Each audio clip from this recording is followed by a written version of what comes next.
Tingnan mo ang lalaking ito. Bilang tagapagmana ng isang mayamang pamilya, ngunit itinatago ang kanyang pagkatao at nagtatrabaho sa isang construction site para kumita. Gusto niyang matapos agad ang trabaho at umuwi at ipagdiwang ang kaarawan ng kanyang anak na babae kasama ang kanyang asawa. Gayunpaman, handang hiwalayan siya ng kanyang asawa.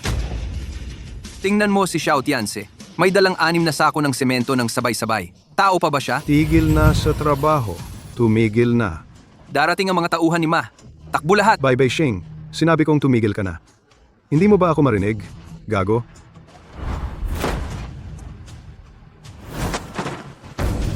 Bingi ka ba? Dinihan mo ang laruan ng anak ko.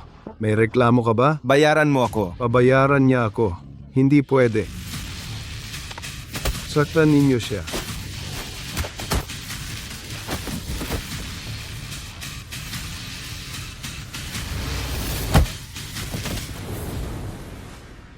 Matagal ka nang kasama si Ma Tianhu. Ganyan ba siya magturo sa iyo? Pangalanan mo si Ma Tianhu ng direkta. Alam mo ba kung ano ang mangyayari sa iyo? Gusto kong makita kung ano ang gagawin ni Ma Tianhu sa akin. Ma Tianhu, binibigyan kita ng 3 minuto para makipagkita sa akin sa construction site sa kanlurang suburb. Kung mahuli ka, itatalsik ka sa pamilya Ma.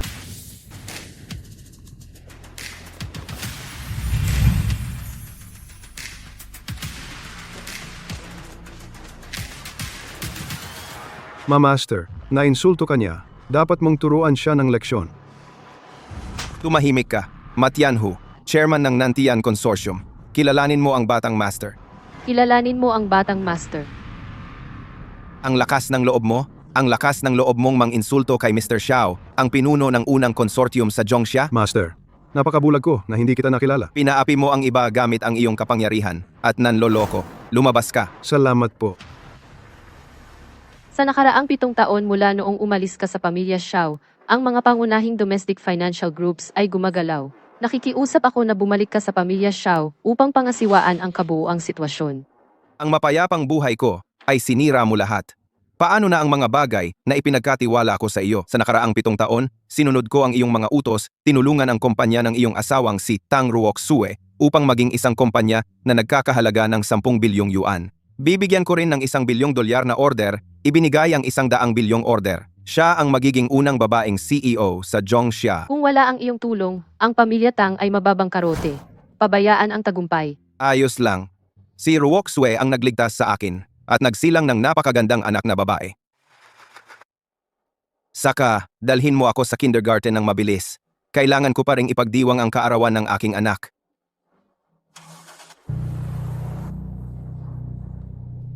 Kuya, nahanap ko ang aking fiancé. Xiao Tianze. Xiao Tianze, ano ang ginagawa mo rito kasama si Xiao Xiao? Takot ka na masira ko ang mga plano mo? Anong kalokohan niyan? Niyayakap mo ang lalaking ito sa tabi mo. Ano ang ginagawa mo? Ano ang ginagawa ko? Kailangan ko bang ipaliwanag sa iyo? Trabaho ito. Maiintindihan mo ba kung sasabihin ko sa iyo? Anong negosyo? Kung hindi ako dumating ngayon, pag-uusapan ba ninyo ang inyong negosyo sa kama? Gagawa ka ng eksena sa labas, di ba? Sige, sawa na ako. Ngayon, pirmahan mo ang kasunduan sa diborsyo. Dala-dala mo ang kasunduan sa diborsyo.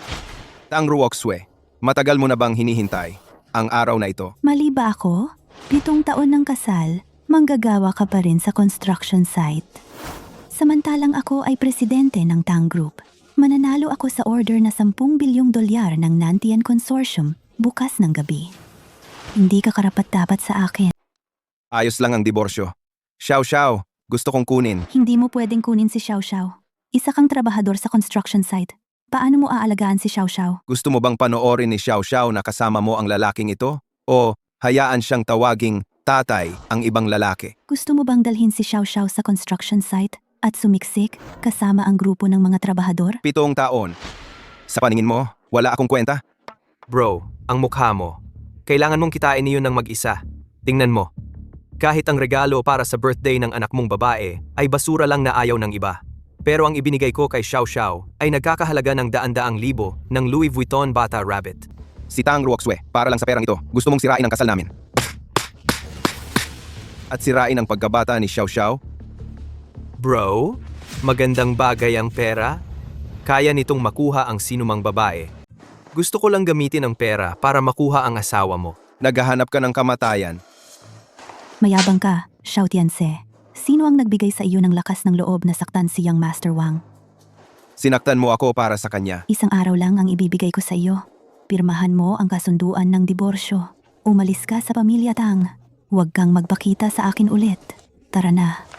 Huwag mong tawagan si tatay. Wala kang ama na ganyan kawalang silbi.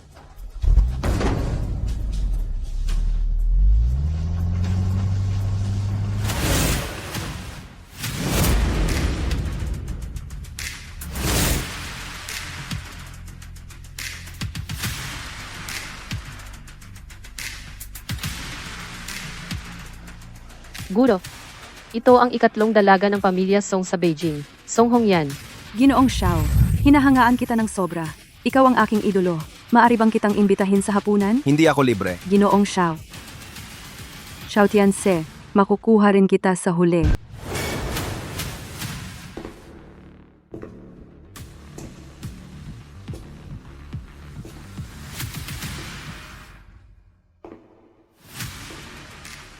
Binabati ng mga tauhan ang pagbabalik ng batang amo. 7 taon na.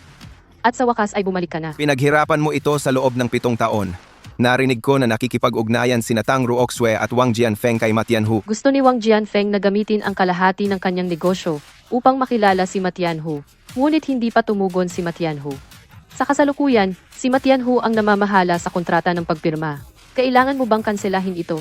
Ang pamilya Tang ay hindi karapat-dapat sa iyong kabutihan. Hindi na kailangan. Ngayong gabi, dadalhin ko si Xiao Xiao sa party na iyon. Gusto ko talagang makita ang kanilang mga ekspresyon. Oh, Tang Ruoxue at Wang Jianfeng. Kapag nalaman mong si Ma Tianhu na lagi mong nilalambing, ay tauhan ko lang. Ano kaya ang iisipin mo? Xiao Tianse, paano siya nakapasok dito? Tigilan mo, Xiao Tianse. Bakit mo dinala si Xiao Xiao dito? Nakadamit ka ng ganito. Nandito ka ba para humanap ng mayamang babae? Dinala mo ang anak mo para humanap ng mayamang babae. Ikaw lang. Anong kinalaman mo dyan? Umalis ka sa daan ko. Tigilan mo, Xiao Tianse. Diborsyado na tayo. Walang kinalaman si Xiao Xiao sa iyo. Umalis ka sa daan. Lumabas ka. Xiao, Tumigil ka diyan. Xiao Tianse, ito ang Tenglong Banquet ng Nantian Consortium. Hindi ito lugar para sa iyo. Sige, sabihin mo sa akin, sino dapat ang pumunta sa ganitong lugar? Siyempre, si Ginoong Wang, isang marangal na anak ng mayamang pamilya. Ngayon gusto niyang makapasok sa Nantian Consortium. At ikaw, isang simpleng manggagawa. Bakit? Bakit? Walang hiya. Nakakatawa. Sige, maghintay at tingnan natin. bla. Master Wang Ruoxue, hindi ba ako nahuli? Binatang Wang, ano nangyari sa mukha mo? Pumasok na tayo at mag-usap. Oh, paano siya nangahas? Ang tangang ito ay nangahas na saktan si Binatang Wang. Kung makita ko siya, hindi ko siya pakakawalan. Hoy, nandyan siya. Hoy, Binatang Wang, tingnan mo kung paano ko siya tuturuan ng leksyon. Ano ba? Anong ginagawa mo? Anong ginagawa ko? Pakisabi nga sa akin. Ikaw, isang talunan na nagbubuhat ng ladrilyo sa construction site. Pinalo mo ang bagong manugang ko. Napakawalang hiya mo. Pumapayag ka pang narito, dapat mong isama ang anak mo sa labas at bumalik sa construction site. Si Xiao Xiao ay apo mo rin naman. Bakit mo siya sinigawan ng ganyan? Dahil may dugo ka sa kanya. Bastos, ibebenta kita sa ibang bansa bukas. Wala akong pakialam sa'yo, bata. Naghahanap ka ng gulo. Sinaktan mo ang nanay ko, Tinawag niyang bastos si Xiao Xiao. pero hindi mo siya dapat sinaktan. Akala mo ba na sa pagsira ng Tenglong Banquet para iligtas ako? Sinasabi ko sa'yo, imposible iyon. Xiao Tianse, ang asawa mo ay magiging laruan ko sa kalaunan. Bakit nandito ka pa? Bakit mo pa sinasayang ang oras sa ganyang talunan? Palayasin mo siya. 9. Ang lakas ng loob mong magsalita? Bilisan mo. Palayasin mo siya. At ang bastos na iyan. Tatay, huwag kang magalit. Okay lang na masabihan ng ilang salita. Xiao Xiao, kasama mo si tatay. Walang mangahas na pagsabihan ka. Tapusin muna natin ang cake. Umuwi na tayo agad, okay? Xiao Tianze, tama na ba? Kailangan mo bang sirain ang lahat bago ka masiyahan?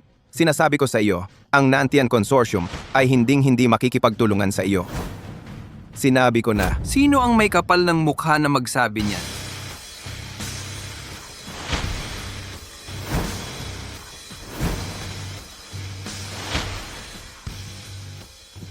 Xiao Tianse, huwag kang masyadong mayabang.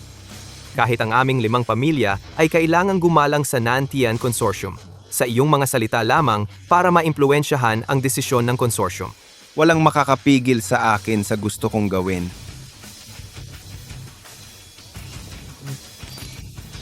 Saan nanggaling ang mabangis na unggoy na ito? Alam mo ba kung magkano ang halaga ng custom-made dress na ito? Hindi mo kayang bayaran kahit 10 buhay mo. Naghahanap ka ng kamatayan. Kayo ang mga magulang ng ligaw na batang ito. Naglakas loob kayong hamakin ang Nantian Consortium. At naglakas loob kayong manginsulto sa akin. Bakit hindi ninyo siya papaluhod? At dilaan ang aking sapatos hanggang malinis. Xiao Xiao, mabilis kang lumuhod at humingi ng tawad kay Miss Su at yumuko upang humingi ng tawad. Halatang ikaw ang sumalubong sa akin. Bakit ako hihingi ng tawad sa'yo? Naglakas loob kang magsalita ng kalokohan? Papatayin kita sa pambubugbog. Subukan mo nga.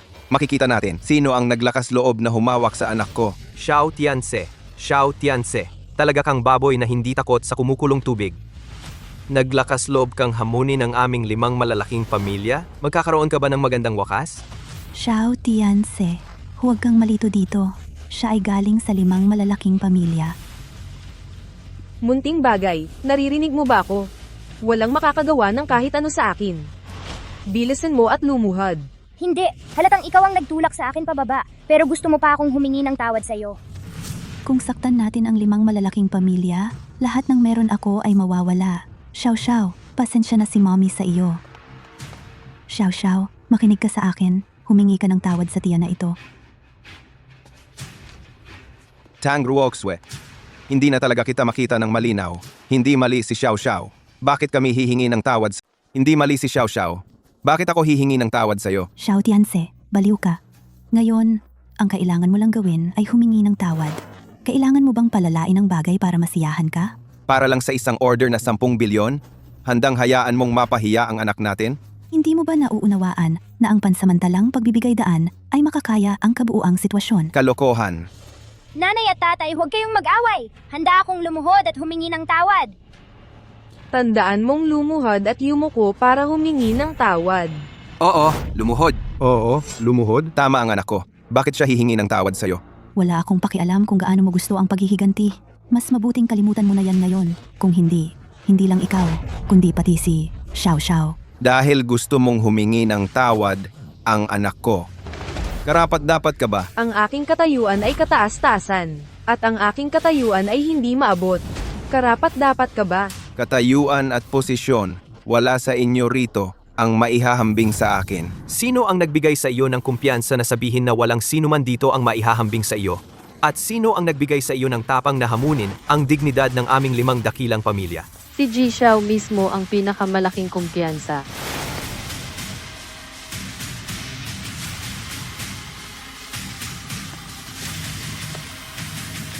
Mga mangmang na walang pangunawa. Alam niyo ba kung sino siya? Ano ka? Naglakas loob kang magsalita dito. Xiao Tianse ay isang mababang antas, isang migranteng manggagawa. Lahat ng tao dito ay maaaring tumae at umihi sa ulo niya. Bawiin mo ang sinabi mo tungkol kay Ji Xiao. Lunukin mo. Ganda. Wala siyang pera at walang kakayahan. Bakit mo siya tinutulungan? Ininsulto mo si Ji Xiao. Ito ay isang leksyon. Paano mo ako nagawang saktan? Naglakas loob kang saktan ang 5 dakilang pamilya. Anong lakas ng loob mo? Hindi ka makakatakas sa pananakit sa panganay na ginang. Xiao Tianse, masyado kang lumayo. Ano? Naawa ka ba dahil sinaktan ng iyong ginang? Ikaw, Una, sinaktan ko sila. Pangalawa, kahit na si Ji Xiao ang gumawa nito. Dahil si Binibining Tang ay mataas ang tingin sa sarili. Kung gayon, magpustahan tayo. Ano ang pusta? Sa loob ng 5 minuto, ang iyong impresyon kay Ji Xiao ay magbabago ng lubusan. Kung manalo ako, dapat kang humingi ng tawad ng pampubliko kay Ji Xiao. Sige, pusta tayo. Kung matalo ka, si Xiao Xiao ay dapat nakasama ko. Hindi ka mananalo. Ang yabang mo. Ang aking pamilya Wang ay aasa sa Nantian. Magkapatid pa kami ng presidente. Kung ako, si Wang Jianfeng, ay lubos na susuporta kay Ruo Xue. Paano ka naglakas loob ulitin ang sinabi mo? Tawagan ng mga pare. Ikaw lang, kung wala kang salamin sa bahay, uminom ka na lang ng maraming tubig. Anong ibig mong sabihin? Umihi ka at tingnan mo kung anong klaseng tao ka. Xiao, hinahanap mo ang kamatayan. Anong katayuan mo?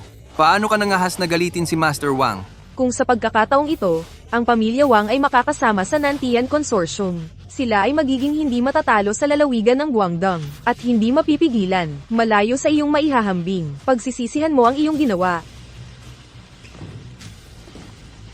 Hindi ko siya tina-target ngayon, kundi ang lahat ng narito. Kayong lahat ay basura. Kung sino man ang hindi maniwala, lumapit at subukan. Ang walang hiya na batang ito ay hindi alam ang kanyang lugar. Siya ay nangahas na hamunin ang dignidad ng aming 5 dakilang pamilya. Maliban kung siya si Presidente Ma Tianhu, kung hindi, mamamatay siya. Hindi nga ako si Ma Tianhu. Ngunit kahit dumating si Ma Tianhu, kailangan niyang yumuko.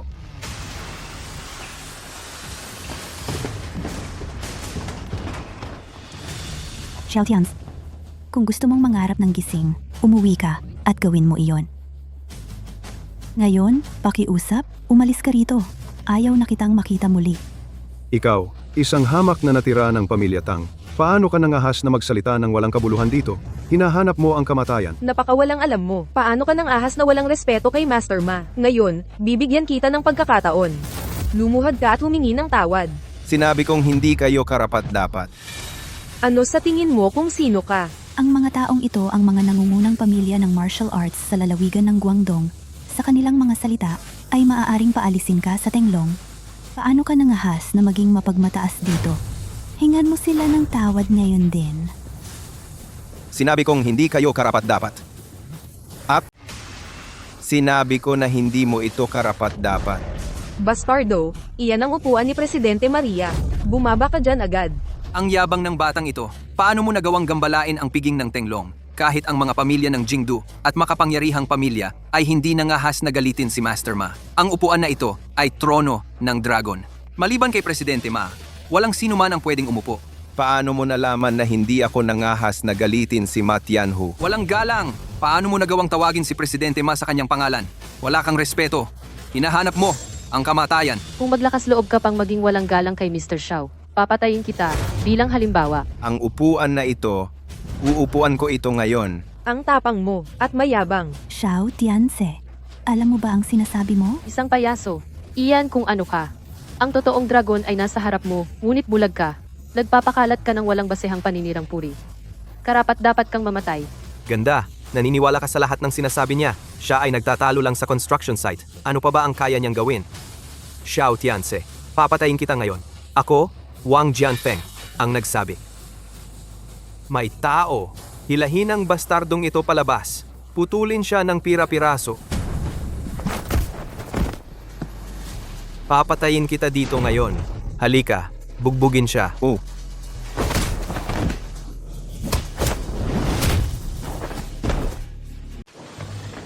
Xiao Tians, paano mo nagawang saktan si Master Wang? Agad kang lumuhod at humingi ng tawad kay Master Wang. Maaari pa kitang tulungan para sa iyong huling pagkakataon. Buwisit ka. Humingi ka agad ng tawad kay Master Wang. ginagawa ko ang mga bagay. Hindi ko kailangan ng payo mo. Walang kwenta kang talunan. Nauna mong ininsulto si Master Ma at sinaktan mo si Master Wang. Gusto kong makita kung paano ka makakalabas dito ng buhay ngayon. Kung gusto mong mabuhay, lumuhod ka at gumapang papunta rito at patatawarin kita. Sinabi na iyan ni Master Wang. Bakit hindi ka gumapang ng mabilis? Lumuhod ka at gumapang. Huwag mong awayin si Daddy. Napakalakas ni Daddy. Ang tatay mo ay magaling lang magbuhat ng ladrilyo. Babasagin ko ang kamay niya mamaya. Gagawin ko siyang hindi na makapagbuhat ng ladrilyo. Xiao, maupo ka muna. Lumuhod ka.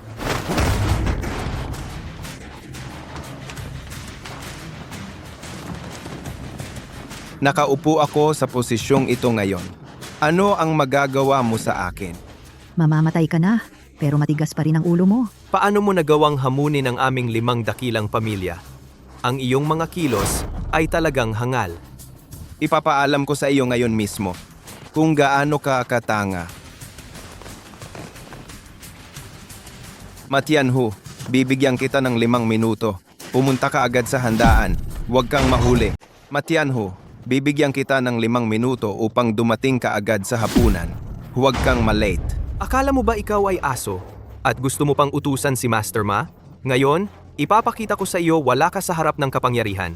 Ngayon, ako, si Wang Jianfeng, kakaisa sa lahat ng mga nangungunang pamilya upang sama-samang harangan ang mayabang na taong ito.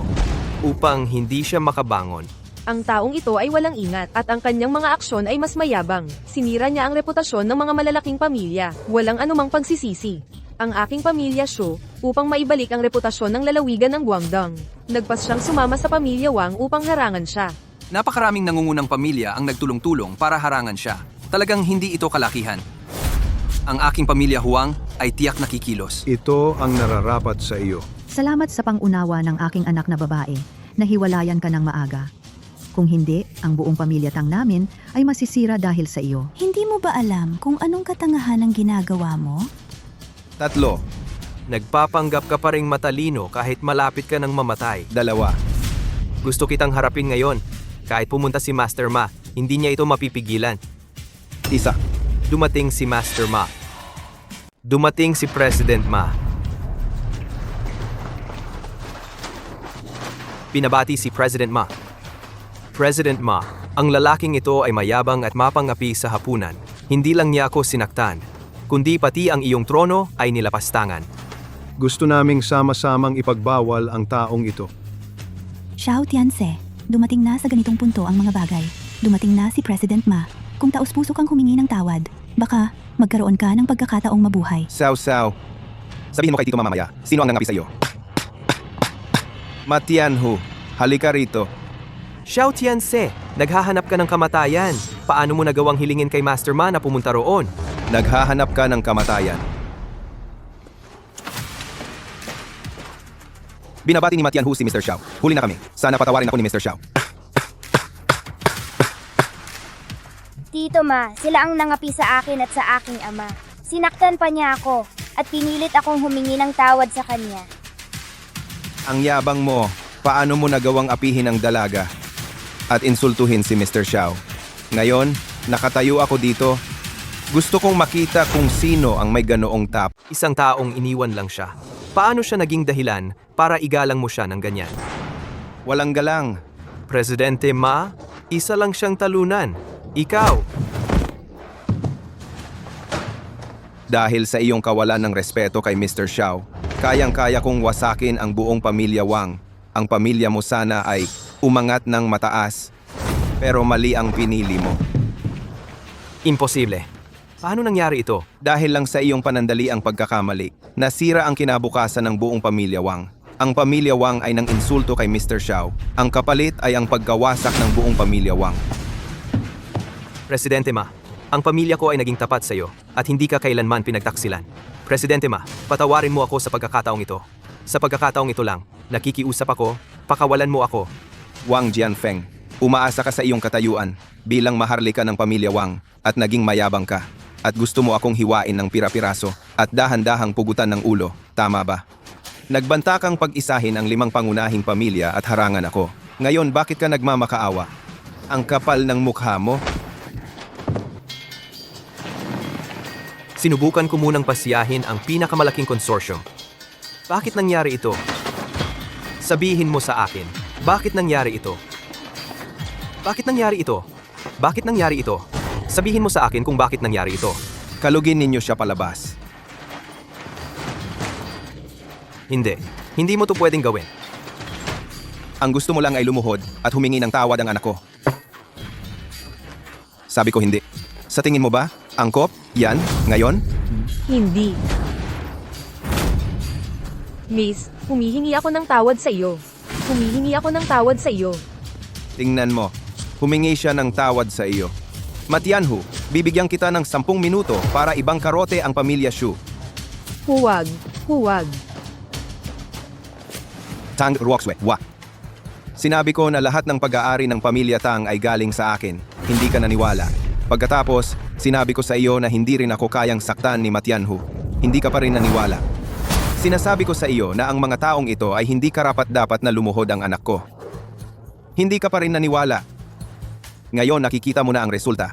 Naniniwala ka na ba? Sabi mo sa akin kanina pa. Bakit hindi mo sinabi sa akin? Maniniwala ka ba sa akin? Itinago mo ito ng maraming taon. Para lang hiyain ang anak ko sa okasyong ito. Tao ka pa ba? Ang bigat ng isip mo. Nakakatakot. Nagtatalo ka ng walang batayan. Kalukuhan. Paano mo ako nagawang tamaan? Xiao Tianse, hindi ko kailangan mong hiyain ako. Kahit na nagustuhan ako ni Ginoong Ma, ano naman? Lahat ng sa pamilya Tang may kinalaman ba sa iyo? Lahat iyan ay bunga ng aking pagsisikap. Minamaliit ni Binibining Tang ang lalawigan ng Guangdong o sobra mong pinapalaki ang sarili mo? Kung hindi dahil sa tulong ni Ginoong Xiao, hindi magiging ganito ang pamilya Tang ngayon. Baka naubos na kayo ng mga malalaking pamilya. 7 taon na ang nakalipas. Gulo ang pamilya Tang.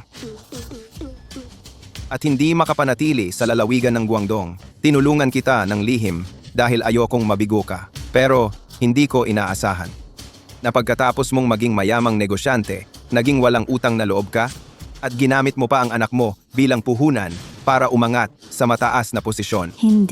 Hindi ko ginawa. Ang mga kilos mo ang nagsasalita.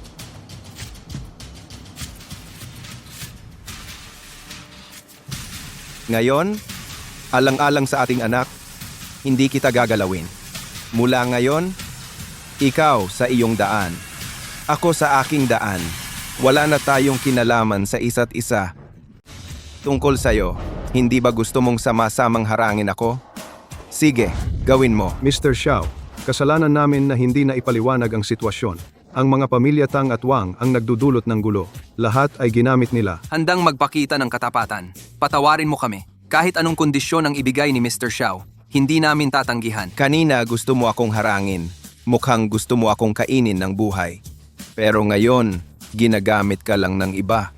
Sa ganitong paraan, pwede kayong magharang sa inyong sarili. Sa ganitong paraan, ililigtas ko ang inyong buhay. Nagbibiro talaga si Mr. Xiao. Paano kung bilhin ko itong hotel at ibigay sa iyo bilang regalo at matatapos na ang isyong ito? Sabi ko, harangin ninyo ang inyong sarili. May pagtutol ba kayo? Bibigyan ko kayo ng huling pagkakataon. Mr. Xiao, sobra ka na. Medyo nirerespeto ka namin. Binibigyan ka namin ng muka.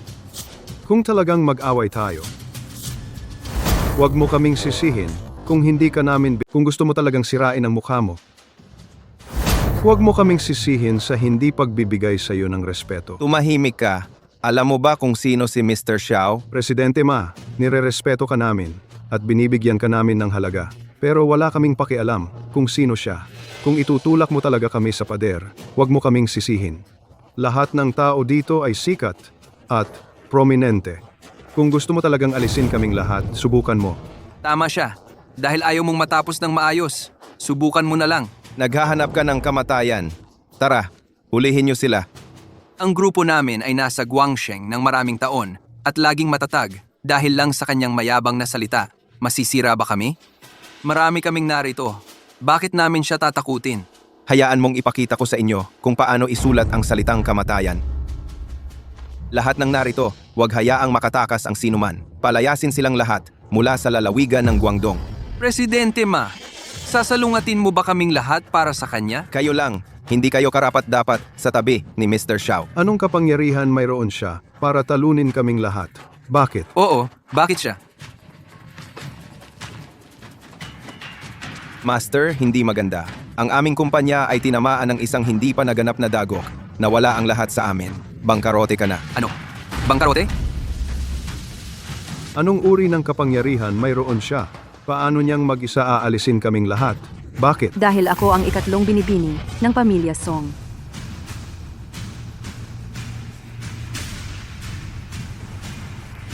Song Hongyan, sapat na. Dahil ako ang ikatlong binibini ng pamilya Song. Song Hongyan, sapat na ba? Si Ji Xiao ay ang matagal ko nang hinahangaan at magiging manugang ng pamilya Song sa hinaharap. Sapat na ba iyon? Alam ko na. Ang puting mata na lobong ito ay walang mabuting intensyon. Kumakain siya ng malambot na kanin sa likod natin. Ji, Xiao, nabulag ako sa iyong halaga.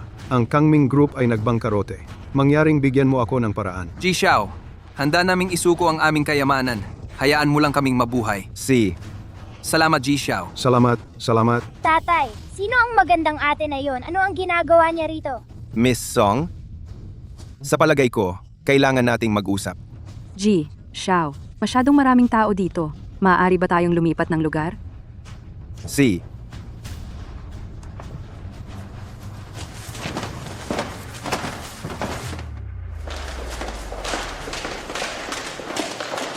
Tigil, ano ang ginagawa mo, Miss Tang? ang tapang mo ngayong gabi. Dahil ba sa kanya? Ano ang kinalaman mo diyan? Ikaw na walang utang na loob. Sabi mo palagi ginagawa mo ito para sa aking anak. Nakahanap ka na ng bagong bahay mula pa sa simula. Ganito mo binabayaran ang aking anak. Kayo ay isang pares ng mga scumbag kasama siya. Ano ang iyong pagkatao? Kung maglakas loob kang magsabi ng ibang salita, wala akong pakialam kung mabangkarote ang pamilya Tang mo. Ano ang pagkakakilanlan mo? Kung mangahas kang magsalita pa, wala akong pakialam na ibagsak ang pamilya Tang mo. Xiao Tians, napakawalang hiya mo. Nakakasuka ka.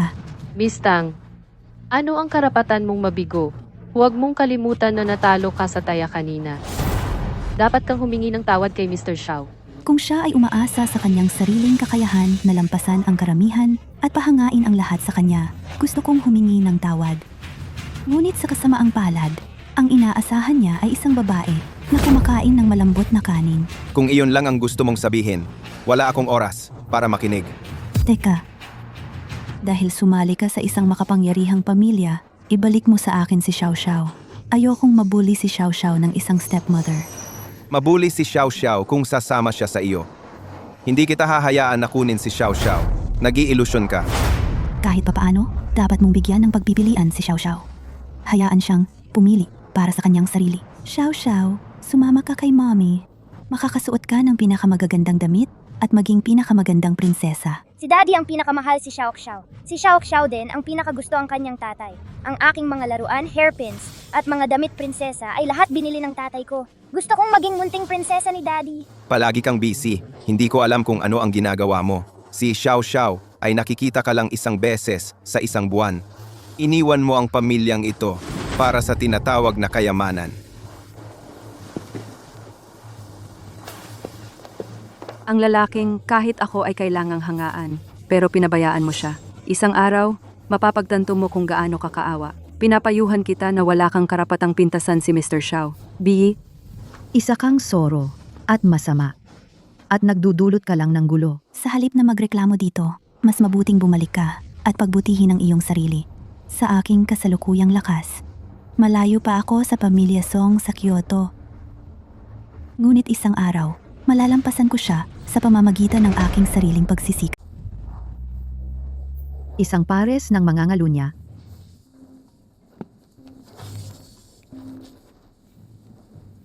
Tang Ruoxue, ang order na inilagay ko noong nakaraan ay pansamantalang nakansela. Mr. Chen, mabibigyan ka namin ng mas maraming benepisyo. Tingnan mo. Mr. Chen, Kumusta, Xiao Tang? Mayroon na kaming ibang kandidato para sa kooperasyon. Kanselahin ang kooperasyon. Seryoso ba ang sitwasyon? lahat ng kooperasyon ay nakansela na. Kung hindi tayo makakabayad sa loob ng isang buwan, ang kumpanya ay maaaring nasa panganib ng pagkabangkarote.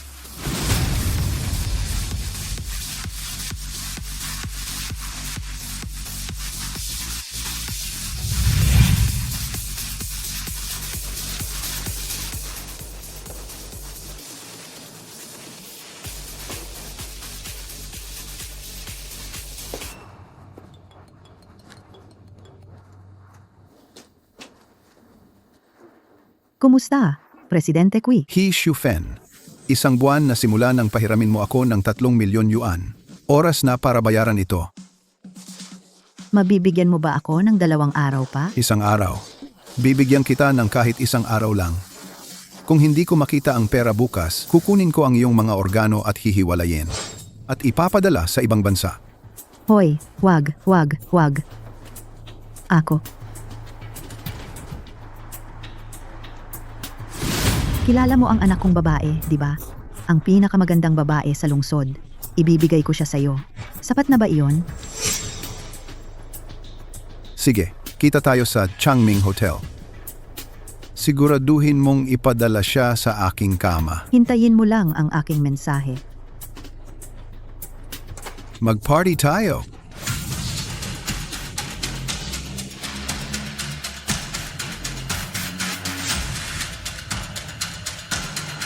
Anak ko, nakahanap ako ng magandang paraan para sa iyo. Tatay, may mali. May nambubuli kay nanay doon. Tigil. Sino ka ba? Anong ginagawa mo sa kwarto ko? Ang lakas ng loob mong pumasok sa kwarto ko. Ang babae ko. Aray. Ang lakas ng loob mong saktan ako. Saklolo! Saklolo! May nananakit ng tao. Sinasaktan ako. Xiao Tianse, ang lakas ng loob mo. Sinaktan mo pa si Mr. Kui. Humingi ka ng tawad kay Mr. Kui. Kung hindi ako dumating, ang anak mong babae ay aabusuhin niya. Kasalanan ko. Wala kang pakialam sa ginagawa namin. Mukhang pumayag ka sa basurang ito na mang-api sa anak mong babae. Ikaw talaga ang tunay niyang ina. Xiao, Tians, bakit ka nandito? Ibinenta ka ng nanay mo at pinatulog ka sa lalaking ito. Tang Ruoxue, dapat kang mag-ingat. Ibenta ka ng nanay mo at pinatulog ka sa lalaking ito. Tang Ruoxue, dapat mas mag-ingat ka. Nagsisinungaling ka. Si Ruo Xue ay sarili kong anak. Paano ko gagawin iyon? Kahit aso ay hindi maniniwala sa mga kasinungalingan mo. Oo, tama iyan. Nagiinom kami. Nalasing ako at pumunta sa banyo. Nang bumalik ako, lasing na siya. Ininsulto niya siya at nalaman ko at nagalit ako. Sinaktan niya ako. Xiao Tians, gusto mo pa ring saktan ang anak ko ngayon.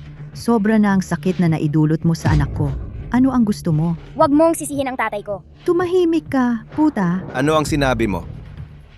Naniniwala ka pa ba sa kanila ngayon? Hindi sa akin? Gusto mo bang maniwala? Ang sarili kong ina na nagluwal at nagpalaki sa akin ay sasaktan ako? Hindi ko inaasahan na wala ka ng pag-asa sa ganitong antas. Upang iwasan ang responsibilidad, tinuruan mo pa si Xiao Xiao na magsinungaling. Tang Ruoxue, binuksan mo talaga ang aking mga mata. Kung hindi dahil kay Xiao Xiao, talagang wala akong pakialam sa iyo. Ang diborsyo ay malaking dagok sa iyo.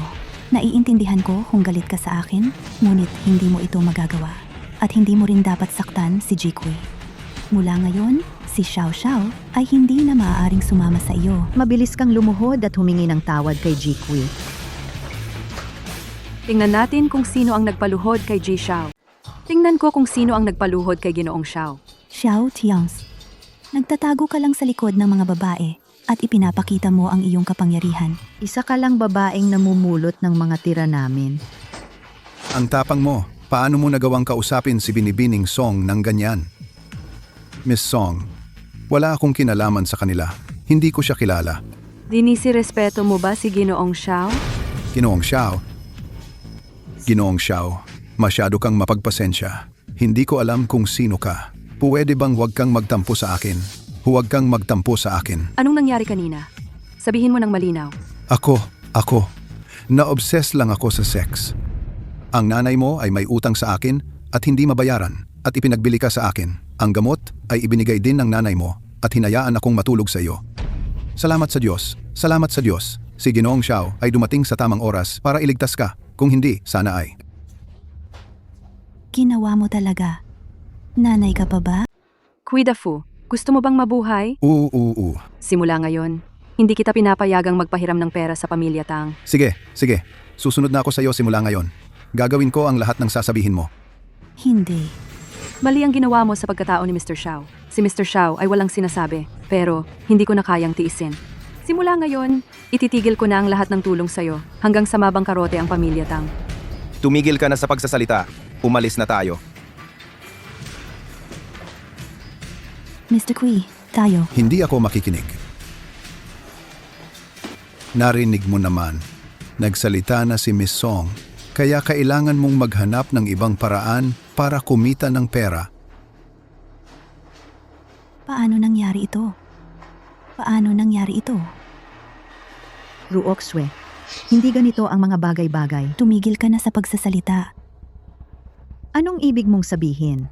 Sa tingin mo ba gusto kong umutang ng patubo?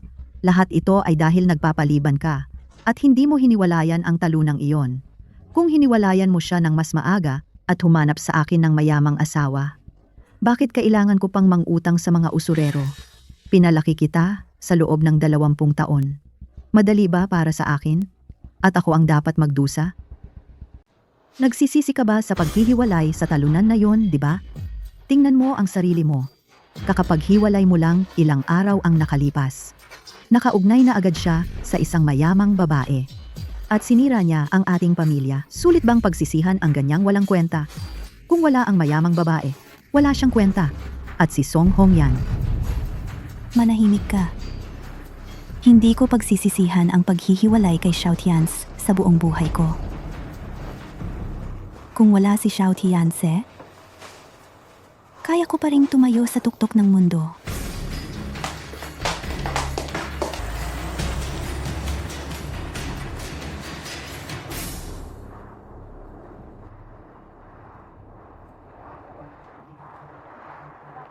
Bakit ka bumalik? Ruakshi, bakit ka nandito?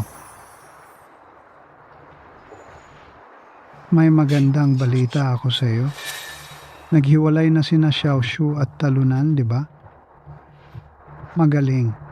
Dapat matagal nang umalis ang Talunan na yon sa ating pamilya. Uy, asawa, anong magandang balita ang sinasabi mo? Ilang araw ang nakalipas, pumunta ako sa kasino. Nakilala ko ang isang malaking tao. Hanggat makakasakay ako sa kanya, ang ating pamilya Tang ay aangat sa tuktok. Anong malaking tao? Pangalawang binata ng pamilya Song, si Song Wang. Galing siya sa nangungunang pamilya sa Beijing, ang pamilya Song. Oh, Ruoxue, pinahahalagahan ka ni Master Song. At hindi kanya ayaw. Gusto kanyang pakasalan pagkatapos ng... Tatay, kakadiborsyo ko lang. Bakit mo ginawa ito? Ruoxue, ginagawa ko ito para sa ikabubuti mo. Sinabi mong loser si Xiao Tianze. Paano siya makukumpara kay Master Song? Anak, tama ang tatay mo. Kung makakasama natin ang pamilya Song, ang krisis ng pamilya Tang ay malulutas agad. At sa oras na iyon, magiging pangalawang binibini ka ng pamilya Song. Xiao Tianze, kahit na makipag-ugnayan siya kay Song Hongyan, hindi tayo matatakot. Nanay at tatay, ako ay... Tama na. Hindi ka basta-basta makakapag-isip lang para sa sarili mo. Nagdesisyon na ako. Tara na agad sa Jingdu.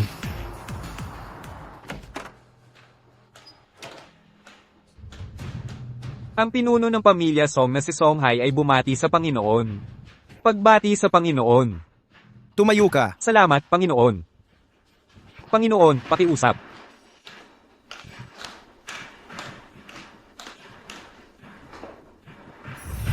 Pakiusap, iligtas ang pamilya Song. Ang pamilya Song ay isa sa 7 dakilang pamilya. Ang lakas nito ay sapat para yanig ang Jingdu. Bakit kailangan mo akong iligtas? Sa gitna ng 3 pintuan, 5 lungsod at 7 pamilya, sa Jingdu, may 2 dakilang pamilya, ang Song at Zhao. Palagi silang nag-aaway-away. Ang pamilya Zhao ay mas malakas kaysa sa pamilya Song. Palagi nilang gustong sakupin ang pamilya Song. Ang pamilya Song ay nasa delikadong kalagayan ngayon, at hindi makalaban. Ang pamilya Song ay may ama nilang si Song Cheng sa likod nila. Ang kanyang mga desisyon ay palaging mabuti. Hindi dapat ilagay ang pamilya Song sa ganoong mapanganib na sitwasyon. Bigla pong nagkasakit ang tatay ko 3 taon na ang nakaraan. At ang pamilya Song ay pinamahalaan ng panganay kong kapatid. Ang pangalawang kapatid kong si Song Wang ay nagdudulot ng gulo. Nasa panganib ang pamilya Song. Ang pamilya Song ay pinipigilan ng pamilya Zhao sa lahat ng aspeto. Hindi tulad ng dati. Pakisuyo, tulungan ng pamilya Song. Hanggat malalampasan ng pamilya Song ang krisis na ito, at maiwasang ma-absorb ng pamilya Zhao, tiyak na maglilingkod ako sa inyo sa hinaharap. Ang pagpupumilit mong pakasalan ako ay para sa pamilya Song. Sa isang banda, makakatulong nga ang master sa aking pamilya Song. Sa kabilang banda, matagal na kitang hinahangaan. At handa akong pakasalan ka. Kahit hindi ako asawa niya kundi isang alipin. Tumayo ka muna. Marami pa akong kailangang alamin. Hindi ako makapunta sa Jingdu ngayon. Master, nakakita ako ng mga pahiwatig tungkol sa taong umatake sa inyo. Ayon sa pahiwatig, ito ay dapat nasa Jingdu. Nanje, magpatuloy ka sa pag-imbestiga. Dapat nating mahanap ang utak sa likod nito. Ipinapangako ko sa iyo. Sasama ako sa iyo pabalik sa Jingdu. Salamat, Master. Salamat, Master. Ang pamilya Song ay maghahanda ng pinakamagarang handaan. para malaman ng buong Jingdo na dumating na ang Master. Hoy! Ang aking pagkakakilanlan ay mananatiling lihim sa ngayon upang hindi maalarma ang kaaway. Hindi ko muna ihahayag ang pagkakakilanlan ng Master. Babalik ako sa Jingdo sa lalong madaling panahon, upang maghanda para sa handaan. Sino ba talaga ang gustong pumatay sa akin noon? Ruo Shue, kapag naging pangalawang manugang ka ng pamilya Song, ililipat namin ang kumpanya sa Jingdu. Dito lang ay angkop sa katayuan ng aming pamilya Tang. Huwag masyadong mag-isip. Nandito tayo para lutasin ang problema sa pondo. Xiao Tianse, tumigil ka diyan. Hindi ka naman pumunta para maging alaga ni Song Hongyan? Bakit ka palihim na sumusunod sa amin? Narito ako para sumunod sa inyo. Nag-iisip ka ng sobra. Napagod ka ng paglaruan ni Song Hongyan at iniwan, di ba? Gusto mong patawarin ka ni Ruok Shue? Ba, huwag kang mag-isip ng imposible. Si Ruok Shue ay malapit ng maging pangalawang binibini ng pamilya Song. Mas mabuting maging makatwiran ka. Huwag mo nang isipin si Ruok Shue Ang pangalawang manugang na babae ng pamilya Song. na interesado sa anak kong babae ay si Song Wang, ang pangalawang ginoo ng pamilya Song. Siya ay marangal, isang mahuhusay na lalaki sa Jingdu. Tingnan mo ang sarili mo, wala kang sigla, isang walang kwentang lalaki na umaasa sa mga babae para mabuhay. Xiao Tianse, pinapayuhan kita na magsumikap at huwag mong isipin ang maging alaga. Sa kanilang paningin, laruan ka lang.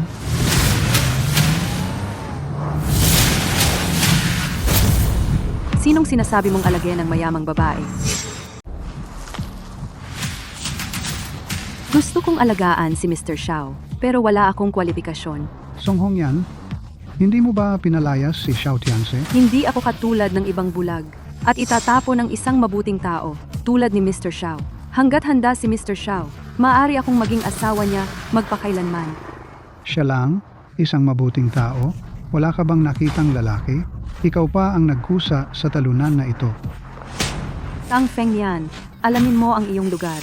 Kung maglalakas loob kang walang galang kay Mr. Xiao muli, gagaranti ako na hindi makakaalis ang pamilya Tang sa Jingdu. Mr. Xiao, tara na! Kapag naging pangalawang binata ng pamilya Song ang anak ko, mauupo siya sa ulo mo maaga o huli. Magsisisi ka sa ginawa mo ngayon. Nasaan ang Master? Si Mr. Xiao ay nakikipag-ayos sa mga kontak at pakikipagtulungan sa negosyo. Ang negosyo ng pamilya Song ay stable na ngayon. Matutulungan natin ang tatay natin ng payapa na makahanap ng mahimalang doktor. Naghanap na ako sa buong mundo ng mga sikat na doktor at mga kakaibang tao, pero wala pa ring paraan. Mukhang ang tanging makakapagligtas sa tatay natin ay ang ikatlong bahagi ng medicine sect. Medicine sect? Bilisan nyo at magpadala ng tao para hanapin siya. Nag-alok ako ng gantimpalang 1 bilyon para mahanap ang master ng medicine sect, si Zhao Qingmo, pero wala pa ring balita tungkol sa kanya. Gusto mong hanapin si Zhao Qingmo. Ginoong Song, nandito ka na sa wakas. Traffic sa daan. Ginoong Song, ito ang anak kong si Tang Ruoxue. Oh, Miss Tang, matagal na kitang kilala. Ikinagagalak kitang makilala. Miss Tang, ano ang problema mo? Dahil lahat sa kapatid mong si Song Hongyan. Anong nangyari sa kapatid ko? Inalagaan ni Song Hongyan ang dating asawa ng anak ko. Kanina lang, nagmamayabang siya sa harap ng anak ko. Ginoong Song, huwag kang mag-isip ng masama. Si Ruoxue at ang talong iyon ay hiwalay na. Ang talong iyon ay nanggugulo pa rin kay Ruoxue. Nanay at tatay, huwag mong sabihin iyan. Ruoxue, huwag kang mag-alala. Ngayong gabi, ang pamilya Song namin ay magdaraos ng piging para aliwin ang isang VIP. Kung maglakas loob si Song Hongyan na dalhin ang dating asawa mo sa piging, tuturuan ko siya ng leksyon. Napakabait ni Ginoong Song sa amin. Ruoxue, pagkatapos ng hapunan, samahan mo si Ginoong Song. Gusto mong hanapin si Zhao Qingmo. Opo, Ginoo, pero si Zhao Qingmo, ang pinuno ng sekta, ay naglalakbay buong taon, at hindi siya matagpuan kahit saan. Ilang taon na ang nakalipas. Ang matandang humiling sa akin na maging guro niya ay si Zhao Qingmo rin. Maaring ito ay nagkataon lang. Ako na ang bahala sa paghahanap kay Zhao Qingmo. Nangge, hanapin mo si Zhao Qingmo, ang pinuno ng medicine sect ng buong lakas. Bigyan mo ako ng sagot sa loob ng 3 oras. Salamat, Ginoong Xiao, sa iyong tulong. Kung si Ginoong Xiao ay tunay na makatutulong sa pamilya Songko, mahanap ang kinaroroonan ni Zhao Qingmo. Kung gayon ang pamilya Songko, susunod kami sa iyong mga utos mula ngayon. Okay lang. Ginoong Xiao, handa na ang piging. Si Hongyan na ang magdadala sa iyo doon muna. Inayos ko na para sa aking ama. Pupunta ako para hanapin ka. Pakiusap. Ang pamilyang Song ay talagang isang marangal na pamilya. Isang piging lang ay sobrang luxurious. Simple lang dapat. Kung hindi dahil sa biglaang pagbisita ng VIP na iyon, masyadong maikli ang oras para maghanda. Kung hindi, mas lalaki pa ito ng 100 beses. Master Song, sino ang VIP na sinabi mo? Ang matatawag na VIP ng pamilya Song ay may lakas at katayuan na walang katulad. Kakaiba sa mundo? Baka iyong mula sa pamilyang Xiao. Ang dating henyo ng pamilyang Xiao. Gumastos ng malaki ang pamilya Song para imbitahan siya. Master Song, nakilala mo na ba ang malaking tao na ito? Siyempre. Sa totoo lang, ang may-ari ng Nantian Consortium ay balak pa akong gawing alagad. Master Song, totoo ba yan? Mga gago kayo, paano ko makikilala ang ganyang tao? Pasikatin mo muna at matulog kay Tang Ruoxue mamayang gabi. Siyempre. Master Song, iyan si Xiao Tianse. Siya ang nang-api sa anak ko. Dapat mo siyang turuan ng leksyon. Nanay, huwag mong istorbohin si Master Song. Anong istorbo ito? Iyang bastardong iyan, sinira niya ang kontrata natin. Hindi ko pa siya nakakasuhan. At, Master Song, kung tutulungan mo kaming turuan ng leksyon iyang pandak na bricklayer, mamayang gabi, ibibigay ko sa iyo ang room card ni Ruoxue. Maaari kayong magkasama sa hating gabi. Siyempre. Kahit para kay Ruoxue. Ngayon, tuturuan ko siya ng leksyon. Tumigil ka dyan. Pangalawang kapatid. Pangatlong kapatid, pahiramin mo ako ng bricklayer na katabi mo. Ano ang gusto mo? Hindi ko siya gusto. Tapakan sa harap ng lahat. Huwag mong sabihin ng ganyan kay Mr. Xiao. Mr. Xiao. Siya lang? Isa lang siyang gigulo na umaasa sa babae. Song Hongyan, bilang miyembro ng pamilyang Song, suportahan ang ganyang talunan. Hindi ka ba Song Wang, baliw ka. Ito ang aming bisita. Bisita namin mula sa pamilyang Song, tiyak na hindi ito uri ng walang kwentang basura, at ako ang iyong pangalawang kapatid na lalaki. Maaari mo ba akong respetuhin? Dahil lang ikaw ang pangalawang kapatid ko, kaya kita pinipigilan sa pagkakamali. Sa tingin ko, naakit ka ng lalaking ito, isang basura na ayaw ng pamilyang Tang, pinulot mo siya at hinawakan sa iyong kamay. Hindi ka nahihiya, pero ako ay. Maaari ko rin bang isipin na pinupulot mo ang basura ng iba? Ikaw. Lalo kang nagiging walang pakundangan, hindi ba? Bibigyan kita ng isa pang pagkakataon. Mabilis mong alisin itong guwapong lalaki. Papalampasin ko ito ngayon. Song Wang, mas mabuting malaman mo ang iyong ginagawa. Sa wakas ay inimbitahan ng kuya si Ji Xiao dito. Kung maglakas loob kang palayasin siya, hindi ka pababayaan ng buong pamilyang Song.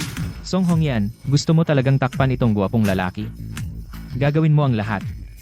Isang talunan kahit isang maliit na pamilya tulad ng pamilyang Tang ay hindi siya hahamakin. Pinulot mo siya na parang kayamanan. Si Song Cheng ay talagang nagkaroon ng mabuting anak na lalaki. Gusto mo akong umalis, di ba? Sige, pero huwag kang magmamakaawa sa akin na manatili mamaya. Xiao Tianse, pinapayuhan kita na umalis ka na agad. Kung magalit si Master Song, walang makakapagligtas sa iyo. Ako, si Xiao Tianse, ay hindi nangangailangan ng sinuman para iligtas ako. Anong sorpresa? Kung hindi ka tinulungan ng aking anak na babae, siguradong maraming beses ka nang namatay. Kung hindi ka nagpapanggap, mamamatay ka. Ikaw ay isang talunan. May tao ba? Ilabas ang dalawang ito. Paano mo nagawa? Ako ang pangalawang binatang Panginoon ng pamilyang Song. Wala akong hindi kayang gawin. Sige. Kung maglakas loob kayong lumaban, baliin ang kanilang mga binti bago itapon.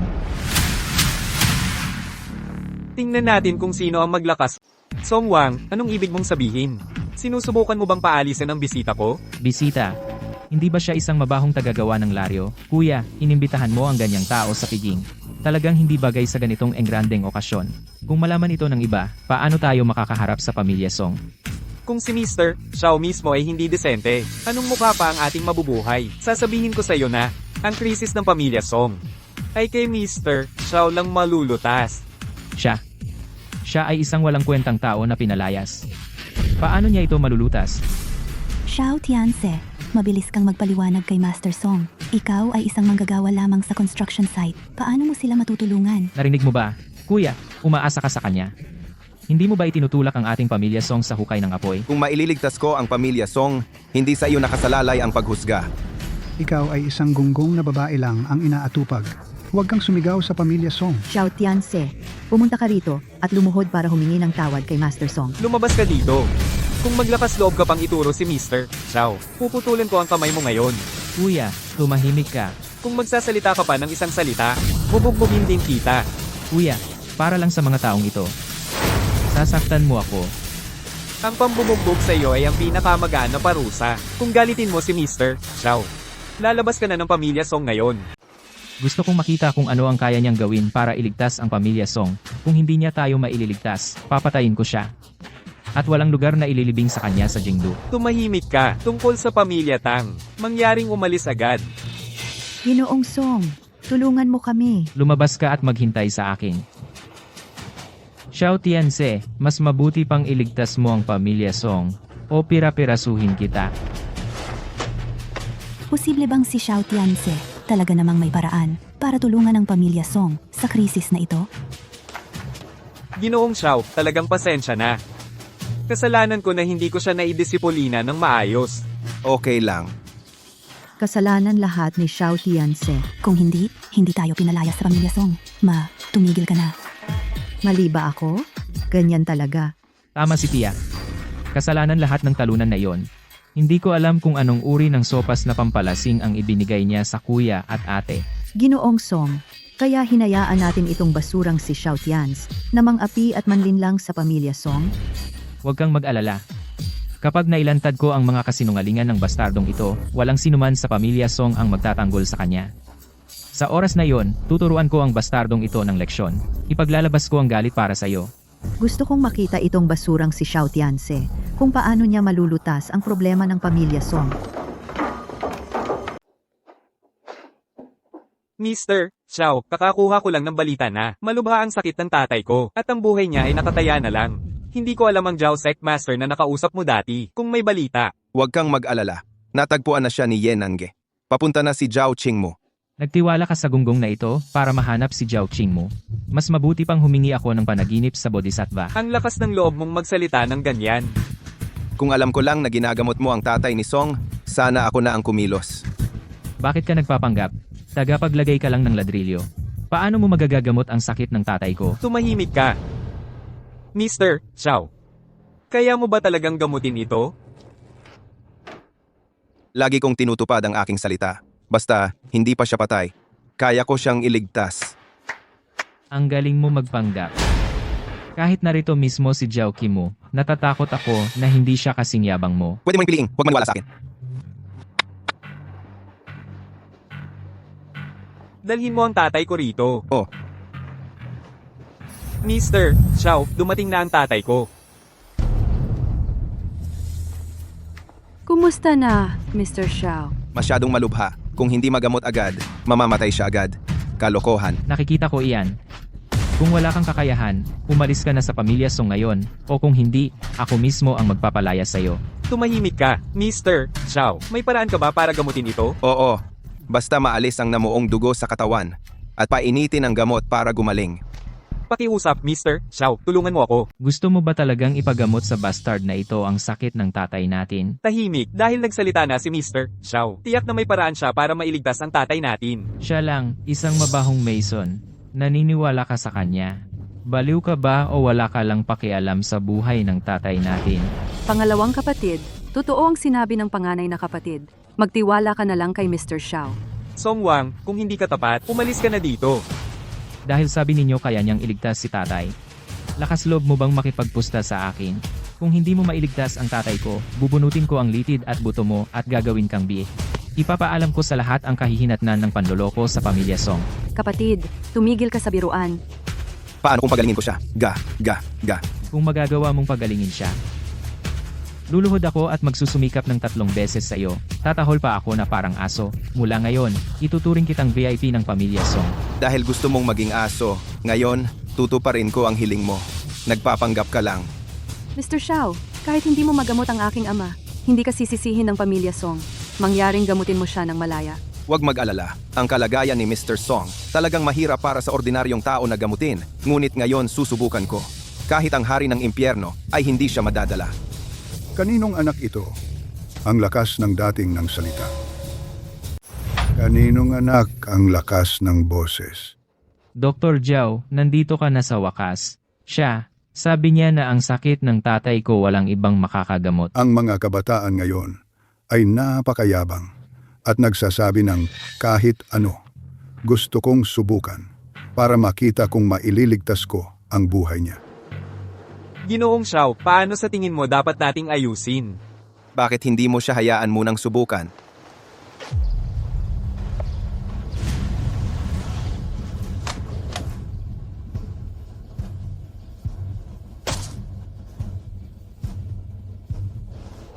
Ang sakit ni Master Song, wala akong magagawa. Dr. Zhao, basta kaya mong gamutin ang tatay ko, babayaran kita ng 10 beses sa bayad.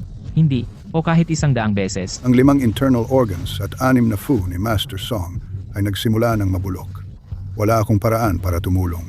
Mas mabuting ayusin mo na ang libing sa lalong madaling panahon. Wala talaga bang paraan? Maliban na lang kung kumilos ang taong iyon.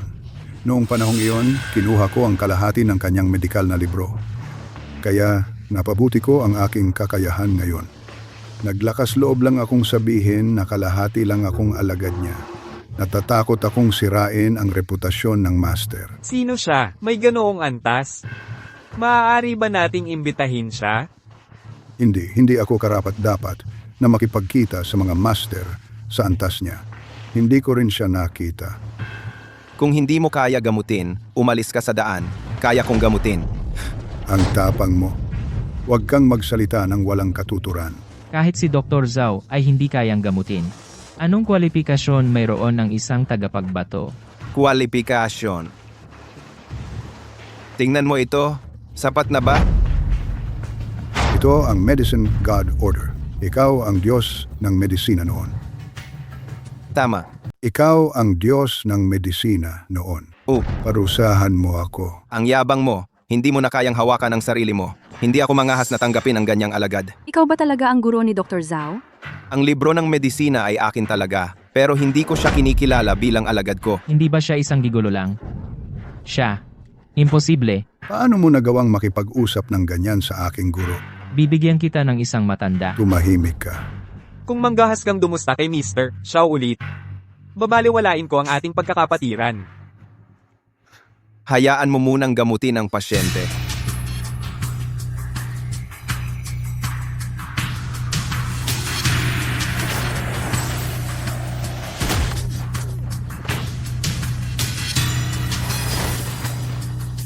Tatay,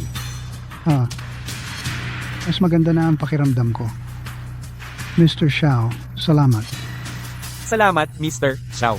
Bagamat nasa coma ako kanina, pero narinig ko lahat ng nangyari. Mr. Xiao, nakapag-abala ako sa iyo. Lumuhod at tumahol. Ano pang hinihintay? Ako ang pangalawang binatang amo ng pamilyang Song. Ano ka ba? Paano mo ako hiningan ng pagyuko sa'yo? Ikaw na walang utang na loob, tumahimik ka. Sinira mo ang iyong pangako. Maniniwala ka man o hindi, palalayasin kita sa pamilyang Song. Paano mo ako mapapayuko sa kanya? Ano siya? Lumuhod ka? Song Wang, lumuluhod kay Ginoong Xiao. Ito ay iyong karangalan. Sige, luluhod ako. Yumuko ka. Kumahol ka. Up. Kung wala ang utos ko, hindi ka pinapayagang umalis ng bahay. Xiao Tianse, maghintay ka lang. Ang kahihiyan ngayon pababayarin kita ng 1,000 beses.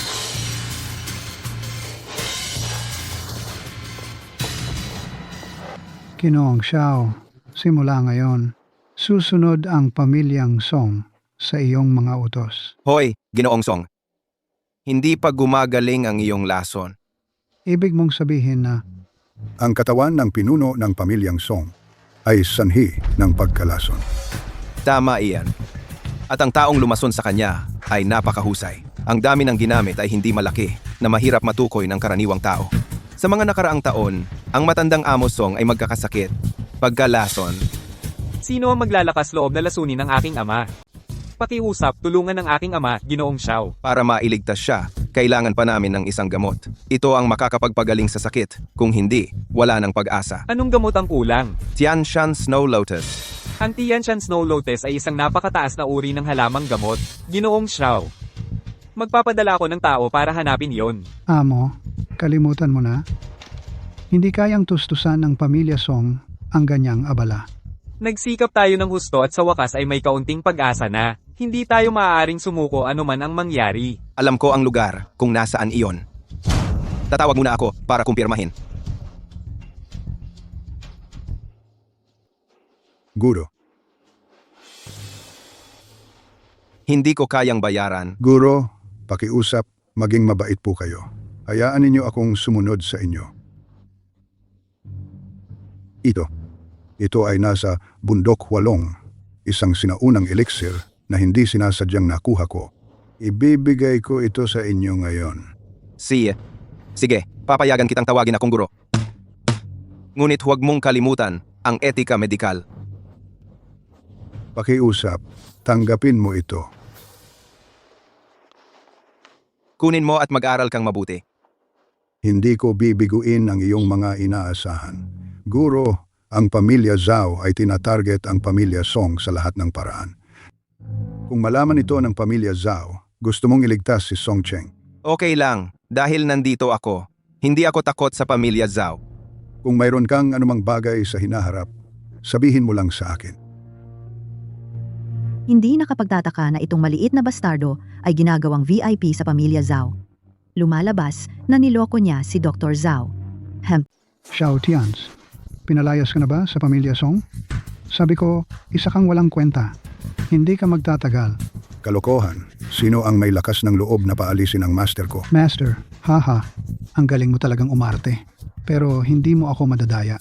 Itong walang kwentang tao ay marunong lang magbuhat ng ladrilyo at hindi ka man lang marunong magpagaling ng sakit. Sobra kang mayabang. Hoy, importante ang pasyente. Sige. Ikaw, maliit na bastardo. Akala mo, pinaalis mo kami para manloko ka sa pamilya Song. Pero ngayon, pinalayas ka na parang aso. Isang asong gala. Ikaw ang karapat-dapat sa titulong iyan. Isang asong gala. Katawa-tawa na sabihin mo yan. Maaari pa kaming bumalik sa pamilya Tang. Pero ikaw, isang lalaking umaasa sa babae. Paano ka mabubuhay kung iniwan ka ng mga babae? Mamalimos ka ba sa kalsada? Nanay, tatay, umuwi na tayo. Para makitungo sa ganitong klaseng taong walang kwenta, dapat nating hiyain siya ng husto para malaman niya na magkaiba ang tao at hayop. Nagdulot ka ng labis na paghihirap sa aming pamilya Tang. Dapat siyang magbayad. Huwag kang mag-alala. Ipakita ko sa iyo ang isang magandang bagay. Bastardo ka. Mayroon akong 100 yuan. Papaluhod kita sa lupa at patatahuling kang parang aso. Ibibigay ko sa iyo itong 100 yuan. At saka ayaw ka na ng pamilya Song. Isa ka lang asong gala. Marumi ka, pati bibig at puso mo. Naglakas loob kang saktan ng asawa ko. Lalabanan kita. Naglakas loob kang sumalungat kay Ginoong Xiao. Magiging kaaway mo ba ako? Ang pamilya Song ninyo ay hindi inabandona ang mabahong aso na ito. Naghahanap ka ng kamatayan. Kung maayos ka, umalis ka na. Huwag kang magdulot ng gulo dito. Ji Xiao. Biglang sumama ang pakiramdam ng tatay ko. Pakisamahan ako para tingnan.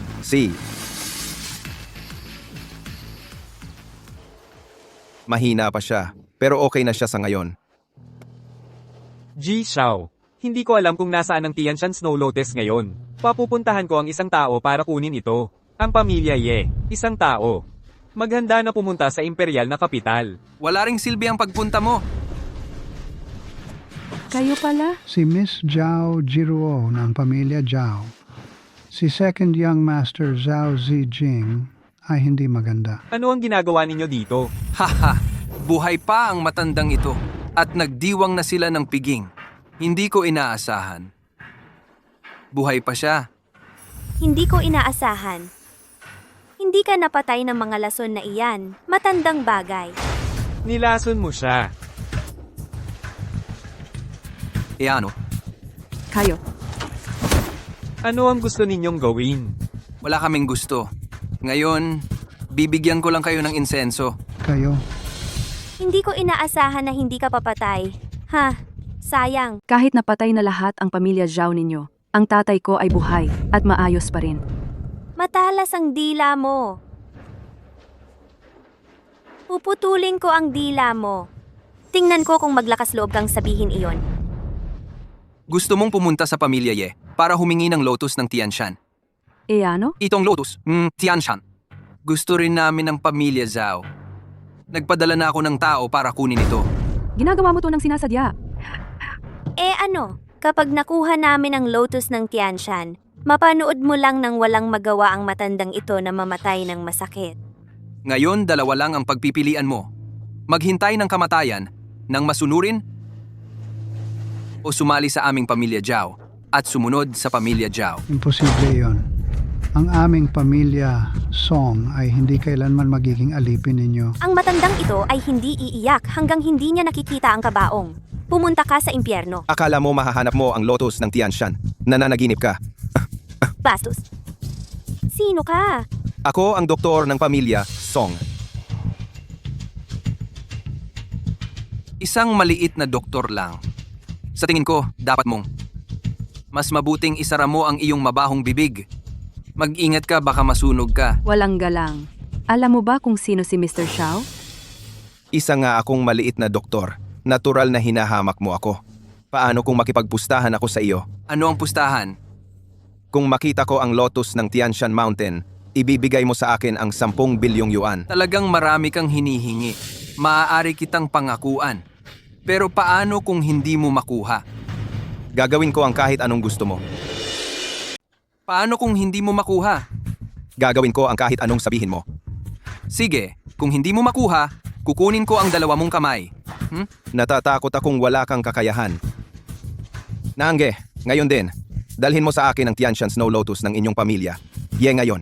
Gusto ko ito ngayon din. Miss Ye, Ye Nange. Haha, ano ang pagkakakilanlan ni Ye Nange? Pakisuyo. Sino ka para mag-utos? Si Mr. Xiao ay isang marangal na tao. Hindi nabanggitin si Yanange, kahit ang mga pinuno ng mga pangunahing pamilya. Walang halaga. Akala ko, saan mo natagpuan ang malaking taong ito? Siya ay isang sinungaling lamang. Kung ang taong inaasahan mo ay siya, ngayon na ang araw. Ikaw, Ayos lang. Sa loob ng 10 minuto, ipaalam sa kanila kung totoo o hindi. Naku, 10 minuto na ang lumipas. May iba ka bang sasabihin? Bakit ka nagmamadali? Hindi mo pa ba nakuha ang Tianshan Snow Lotus? anong nangyayari? Hindi ko rin alam. Dahil ba hindi ka pinapansin ng pamilya Ye? Narito na. Ano?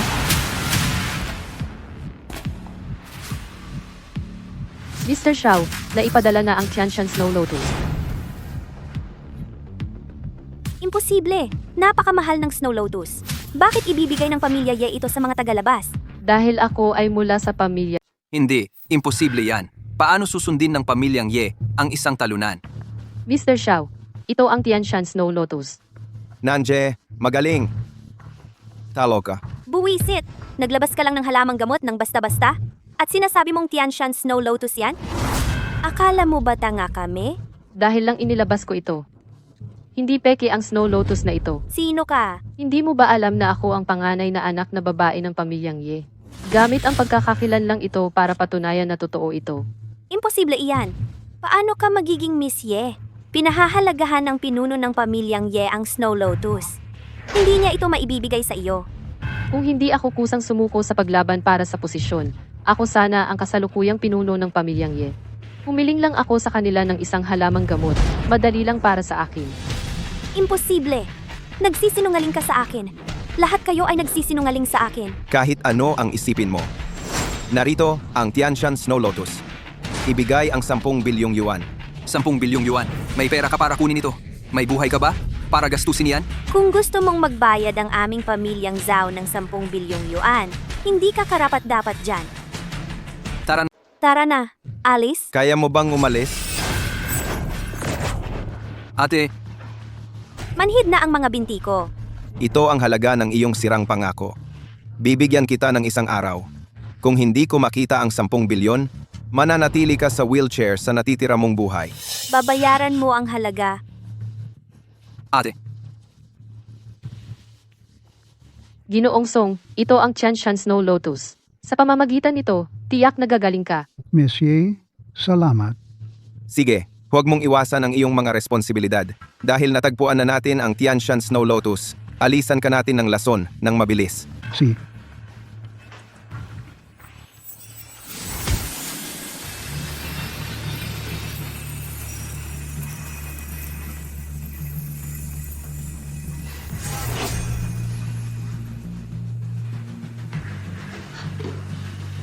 Hey, kumusta ang pakiramdam mo?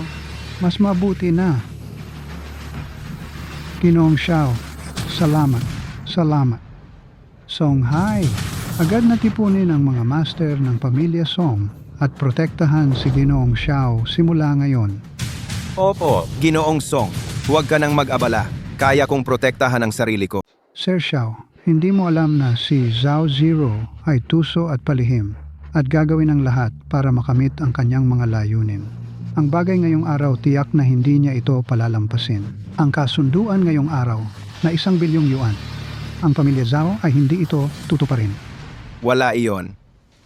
Kung maglakas loob silang sirain ang kanilang pangako, hahanap ako ng paraan para pagsisisihan nila.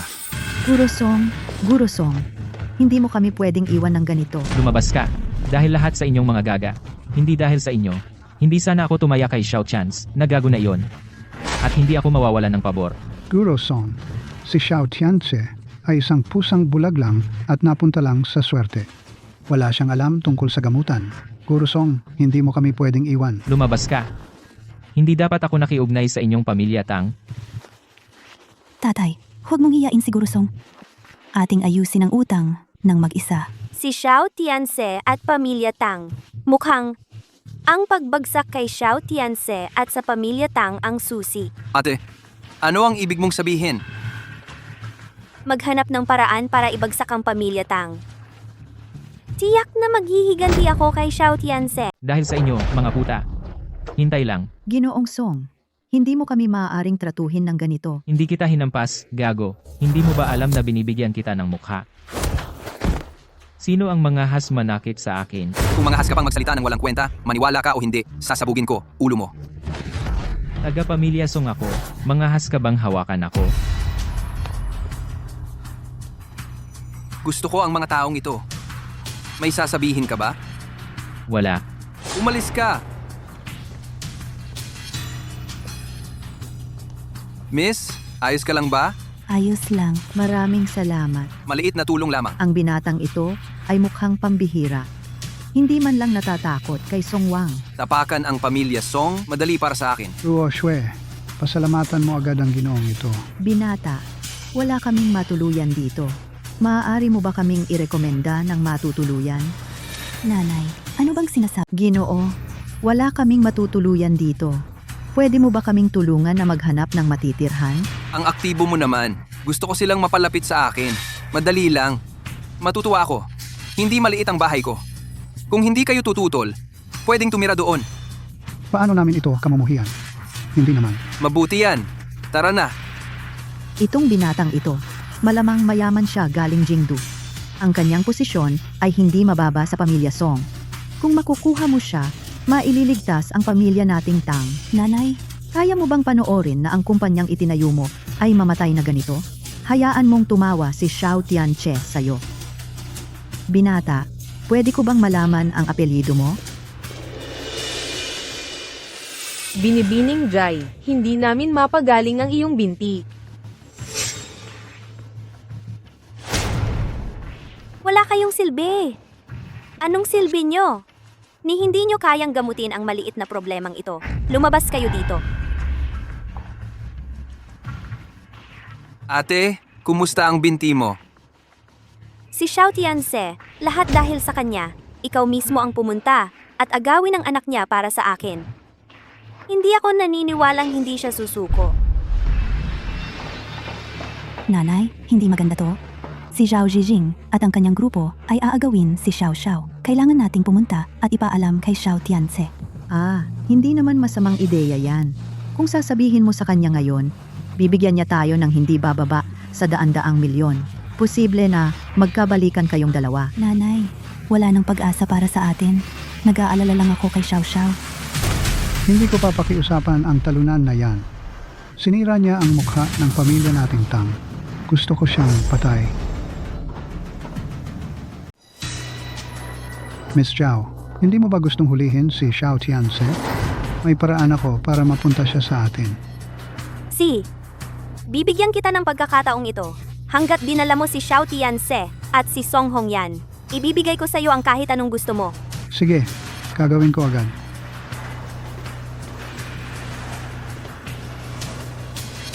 Ate, ano ang tungkol sa pamilya Song? Hanggat pinatay mo si Xiao Tianse, ang pamilya Song ay hindi na magiging banta. Kapag haharap kay Xiao Tianse, mamumuno ka sa mga tao upang wasakin ang pamilya Song at linisin silang lahat.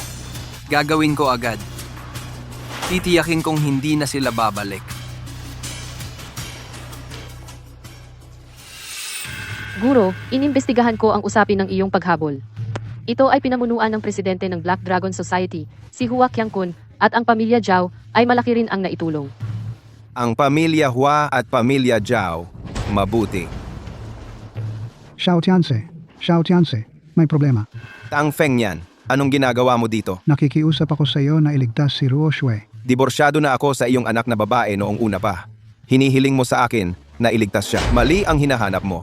Xiao Tianse, si Zhao Zijing na iyong hayop ay gagahasain si Ruo Shui. Manonood ka lang ba na si Ruo Shui ay inaapi ng hayop na iyon? Ang tanging makakapagligtas kay Ruo Shui ngayon ay ikaw at arestuhin nila si Xiao Xiao. Anong sinabi mo? Kinidnap nila si Xiao Xiao. Oo, kahit hindi mo iligtas si Ruo Shui, hindi mo pwedeng iwanan si Xiao Xiao. Nagbibilang ka na ng kamatayan. Puta ka, pinakain at pinagsuot kita. Gusto mo pa talagang isumbong ang basurang si Xiao Tianse. Pagod ka na bang mabuhay, di ba? Tang Ruo Shui, talagang may mabuti kang ama. Kung hindi dahil sa kanya, sana nabigo ang plano ko. Ginagamit mo ako para takutin si Xiao Tianse. Nagkamali ka ng kalkula. Hindi siya darating para iligtas ako. Hihi, ang iyong ama ay personal na pumunta para imbitahan si Xiao Tianse. Magkikita kayo sa lalong madaling panahon. Siyangga pala. At ang iyong anak na babae. Kaya tiyak na darating si Xiao Tianse. Xiao Xiao, Xiao, nanay, takot ako. Xiao, huwag kang matakot. Hindi hahayaan ni nanay na saktan ka nila. Napakasama mo. Hindi mo man lang pinatawad ang bata. Tinawag mo akong walang hiya. Lalo akong magiging walang hiya para sa'yo. Pakawalan mo ako. Masasama, huwag niyong awayin ang nanay ko. Pakawalan mo ako. Puta ka! Papatayin kita! Tigilan mo iyan. Xiao Tianse, umalis ka. Huwag mo akong pakialaman. Tang Feng yan. Binibining Zhao, Magaling. Binibini, ipinangako mo sa akin, huwag mong kalimutan. Tang Feng yan, nagsinungaling ka sa amin. Ha. Ibig sabihin lang yan ay may problema ka sa utak mo sa harap ng mga interes. Kaya kong iwan ang asawa at mga anak ko? Pabayaan ka pa kaya? Ayaw mo na sa akin. Tao ka pa ba? Umiyak ka diyan. Ano ang iniiyak mo? Kung istorbohin mo si Miss Xiao at si Young Master Zhao, sasaksakin kita hanggang mamatay. Tang Feng yan. Hindi ka tao. Xiao Tianse, kahit gaano ka kalakas, napunta ka pa rin sa mga kamay ko. Huwag kang makipag-usap ng kalokohan sa kanila. Putulin ninyo silang lahat. Sabihin mo, ano ang gusto mong gawin ko?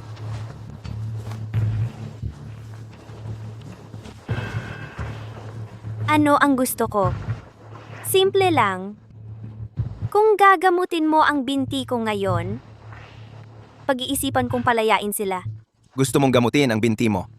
Ito ba ang paraan ng paghingi mo ng tulong? Tigilan mo na ang kalokohan. Gagamutin mo o hindi? Xiao Tianse, pinapayuhan kitang mag-isip ng mabuti.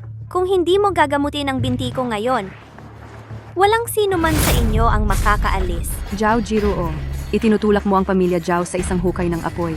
Pakawalan mo na sila agad. Song Hongyan, ano ka ba? Utusan mo ang tatay mo na lumuhod at magmakaawa sa akin. Doon ito gagana. Tatay, gusto ko nang umuwi. Tumahimik ka. Tumahimik, kung magsasalita ka pa ng kalokohan, hindi ko kayo palalayain kahit isa. Xiao Xiao, ihahatid na kita pa uwi. Ngayong nandito ako, walang makakabastos sa kanya. Xiaotians, dalhin mo na si Xiao Xiao. Kahit gamutin mo ang binti ni Zhang Jiruo, hindi ka nila palalayain. Tang Ruoxue, tumahimik ka. Hindi ka pwedeng magkamali ng paulit-ulit. Ang pamilya Zhao ay napakabuti sa iyo, pero naglakas loob ka pa ring mag-isip na ipagbigay alam kay Xiao Tianse, isang walang silbi. Talagang wala kang utang na loob. Tang Ruoxu. Mas mabuting hikayatin mo si Xiao Tianse. Ang aking nakababatang kapatid ay walang awa. Kung mababaliw siya, hindi ko siya mapipigilan. Kung gayon, hindi na ako magiging magalang. Ngayon, sa harap mo at ng iyong anak na babae, kukantutin ko si Tang Ruoxue. Kung maglakas loob kang hipuin siya, wawasakin ko ang buong pamilya mo. Ha ha ha ha. Gusto mo pa ring wasakin ang pamilya naming Zhao? Ngayon, kukantutin ko si Tang Ruoxue. At pagkatapos ay papatayin ko itong maliit na bagay. Pagkatapos, magdadala ako ng mga tao para patayin ang pamilya Song. Pakawalan mo ako. Pakawalan mo ako.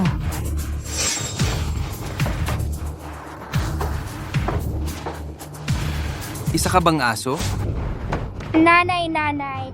Ruoxue, Zhao Jijing, binigyan kita ng pagkakataon, pero hindi mo ito pinahalagahan. Bakit kailangan mong galitin si Mr. Xiao? Galitin siya? Kahit tumaya ko sa ulo niya. Ano ang magagawa niya? Xiao Tians, pinapayuhan kitang maging makatwiran. Mabilis at masunurin na gamutin ang binti ni Miss Zhao. Kung hindi, hindi ka makakalabas sa pintong ito ngayon. Ruezu, Xiao Tianse, ang buhay at kamatayan ng pamilya Song ay nakasalalay sa iyong iniisip. Ngayon, ang pamilya Zhao ay mawawasak. Ngayon, mawawasak ang pamilya Zhao. Hahaha. Xiang Tans, baliw ka ba? Hindi mo ba alam ang sarili mong bigat? Tama? Zhao Jijing, ano ang gusto mong gawin? Siyempre, tuturuan ko siya kung paano magsalita ng tapat. Zhao Jijing, mangahas kang hawakan ng panganay ng pamilya Xiao. Naghahanap ka ng kamatayan.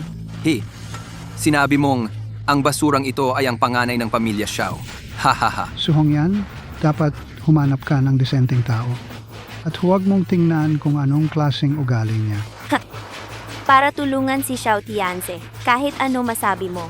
Kung masaktan mo ang malaking tao na iyon, kung kumalat ang ganitong paratang, masisira ang pamilya Song mo. Huwag mag-alala. Maniwala ka kaagad. Bibigyan kita ng 3 minuto sa pamilya Zhao. Hanggang kailan ka magpapanggap? Ikaw, isang mabahong manggagawa. At nagpaplano kang tumawag ng maraming mabahong manggagawa, di ba? Zhao Jijing, pinapayuhan kita na manahimik ka. Pagdating ng mga tauhan ni Ginoong Xiao, wala ka ng pagkakataong humingi ng awa. Ihingi ako sa kanya? Ha ha ha. Ikaw ay talunan. Alam ko ang iyong bigat. Lumuhod ka ngayon. Kung hindi, hindi ka pababayaan ni Miss Zhao. Makikita natin sa 3 minuto. Xiao Tianse, kung hindi ka gagawa ng desisyon, mamamatay ka sa loob ng 3 minuto. Xiao Tianse, ano ang hinihintay mo? Halika dito agad para gamutin ang binti ni Miss Zhao. Ano ang silbi ng paggamot sa isang taong mamamatay na? Putulin ang 2 binti niya para matuto siya. Si? Oyoy, Hongyan, okay ka lang? okay lang ako.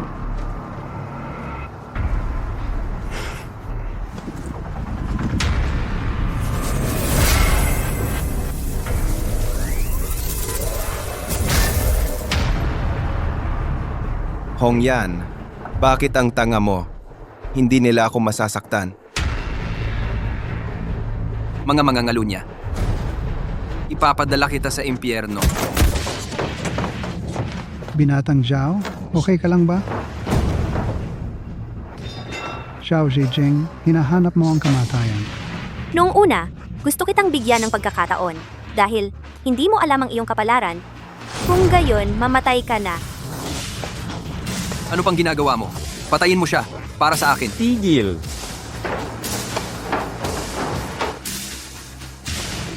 Zhao Zijing, paano mo nagawang walang galang sa amo? Ang iyong kasalanan ay dapat parusahan. Salubungin ang amo. Tumayo ka. Magkunwari.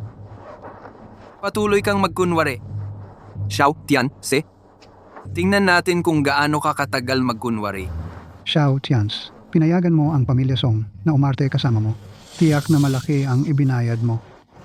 Para tulungan si Xiao Tianse, itong walang kwentang tao. Nagsanib kayo para umarte, di ba? Zhao Zijing, nakatayo ang master sa harap mo. Paano mo siya dinisrespeto? Wala ka bang pakialam sa kapalaran ng pamilya Zhao? Song Hongyan, sa tingin mo ba talaga ang inyong pamilya Song ay kumakatawan sa buong elite ng Jingdu? Hindi kaya ng pamilya Song, pero kaya ko. Basta magsalita ako, walang sino man sa Jingdu ang maglalakas loob na sumalungat. Ikaw ay isang tagapagtayo ng ladrilyo. Gusto mo rin kumatawan sa mga makapangyarihan sa Jingdu? Hindi mo ba nakikita kung karapat-dapat ka? Ngayon ay lilipulin ko kayong lahat. Tingnan natin kung maglalakas loob kang maging mayabang. Xiao Tianse, bibigyan kita ng huling pagkakataon kung kaya mong gamutin ang aking binti. Ililigtas ko ang iyong buhay. Ikaw ay isang maliit na langgam.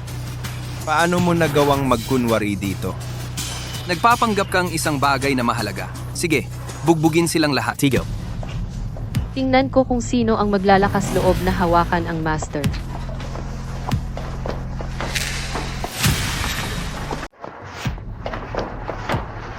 Ye Nange, Zhao Qingmu, ang Panginoon ng Medicine Sect. Paano sila nakarating dito?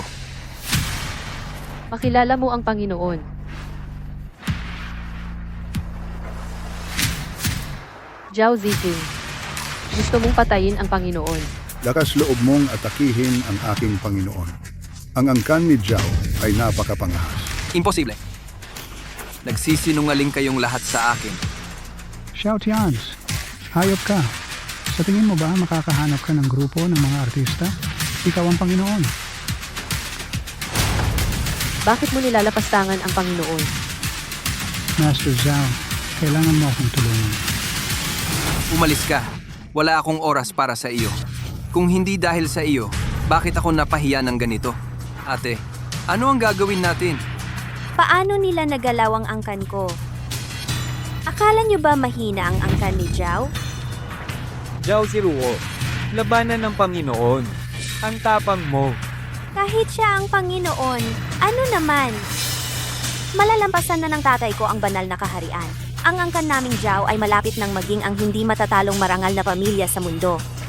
Sa oras na iyon, ano ba ang isang Panginoon? Siya ba talaga ang Panginoon? Xiao Tians, ikaw ang master.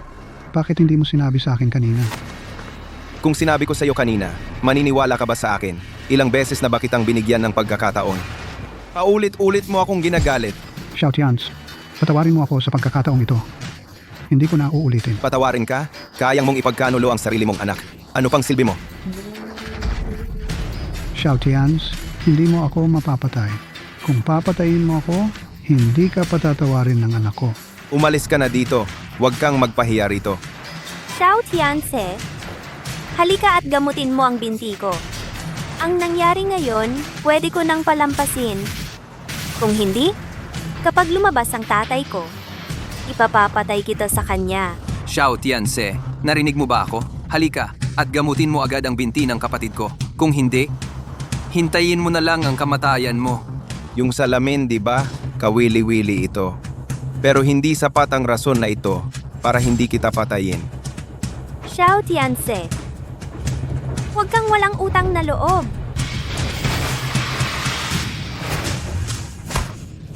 Ikaw ang hindi marunong kumilala ng kabutihan.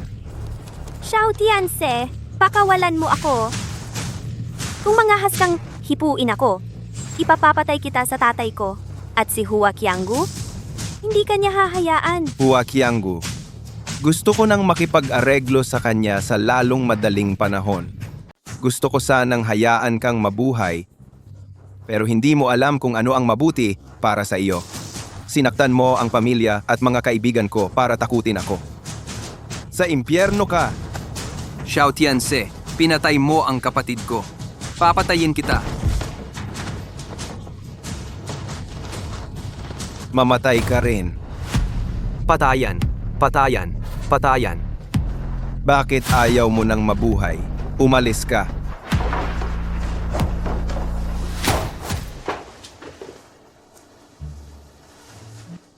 Gising ka na. Hindi ba ako nasa bahay ng mga Zhao? Bakit ako nandito? Xiao Tianse, lumayo ka. Iwan mo ang Jingdu. Hindi ka basta-basta pakakawala ni Zhao Jiruo at ng kapatid niya. Huwag kang mag-alala. Hindi ka naaabalahin ng pamilya Zhao. Paano nila tayo pakakawalan ng ganoon kadali? Huwag kang magtanong ng hindi dapat. Pagkatapos mong gumaling, ilabas mo si Hishu Fen dito sa lalong madaling panahon. Hindi ito ang lugar para sa iyo. Xiao Xiao, nagising na ang nanay mo. Mauna na tayo.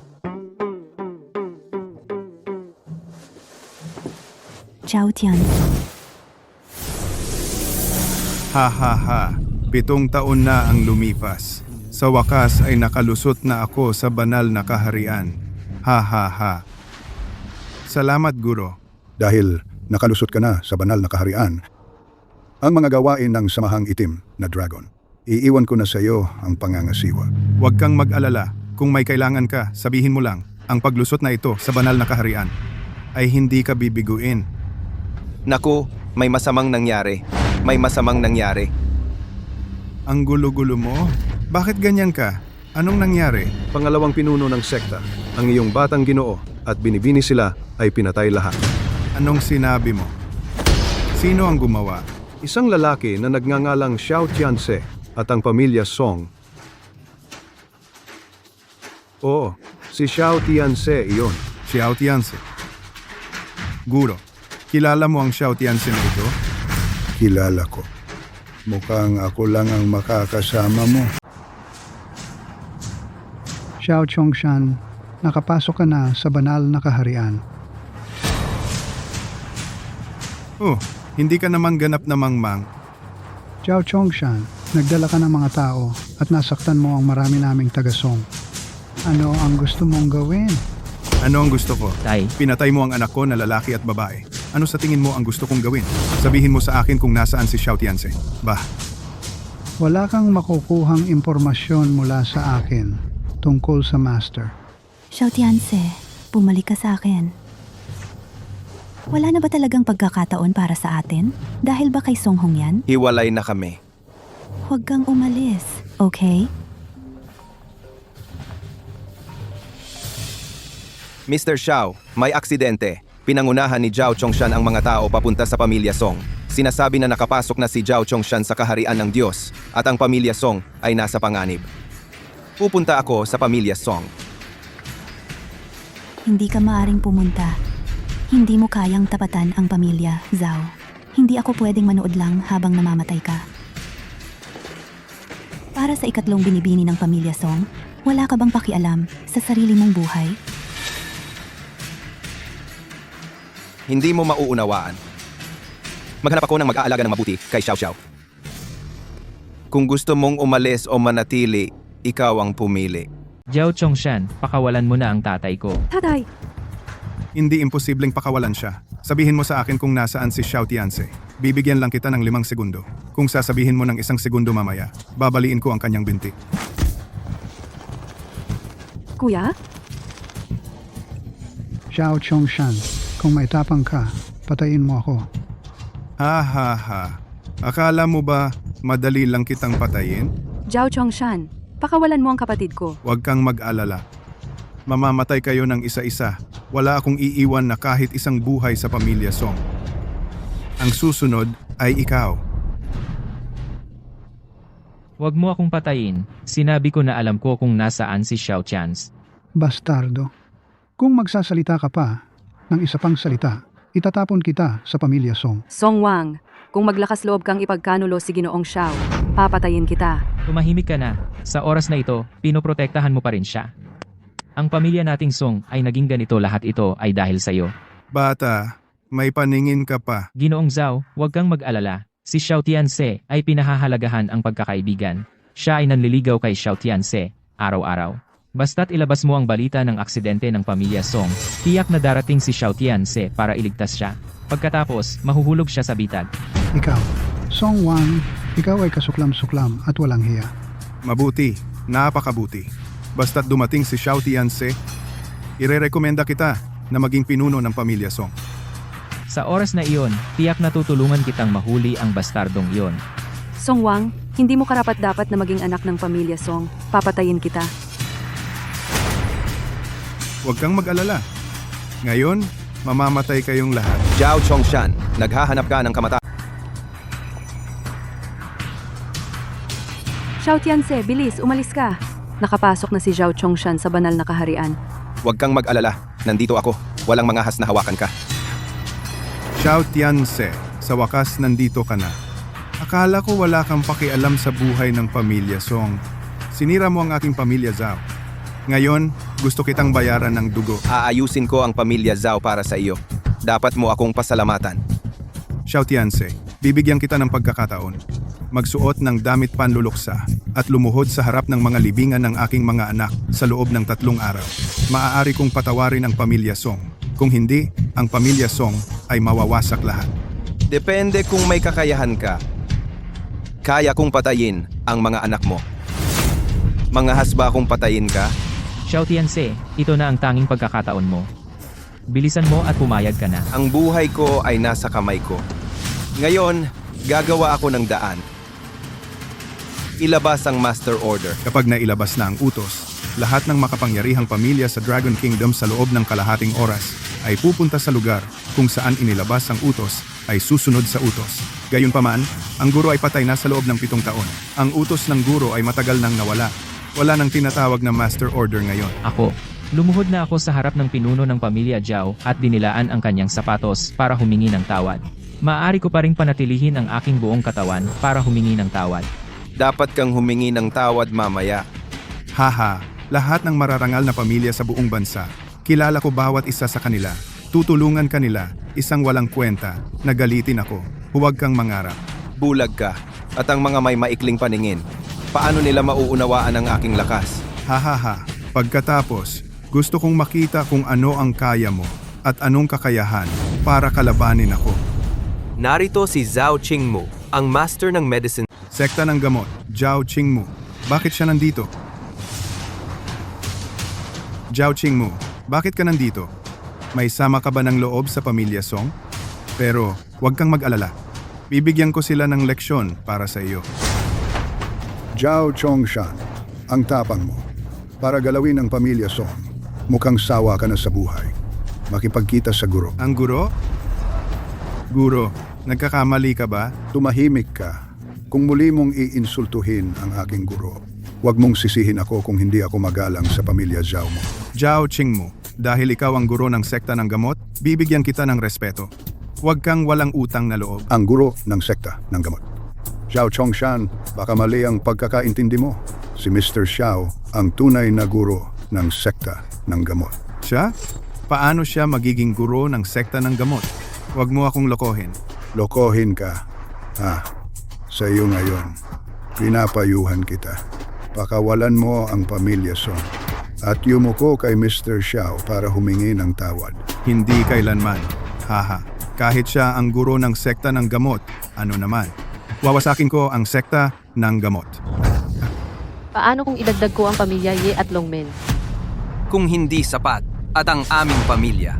Ang pamilya Huang, pamilya Nangong, at pamilya Li.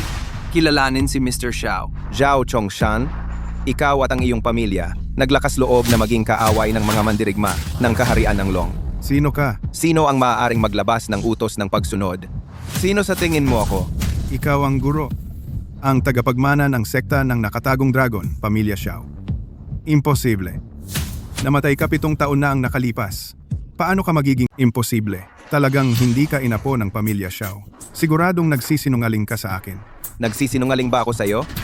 Mas alam mo kaysa kanino man. 7 taon na ang nakaraan, pinalad kang makatakas. Ngunit ngayon ay nakalusot na ako sa banal na kaharian. Madali lang kitang patayin. Kung matapang ka, subukan mo akong patayin. Naghahanap ka ng kamatayan. Mukhang walang alinlangan na ikaw ay inapo ng pamilya Xiao.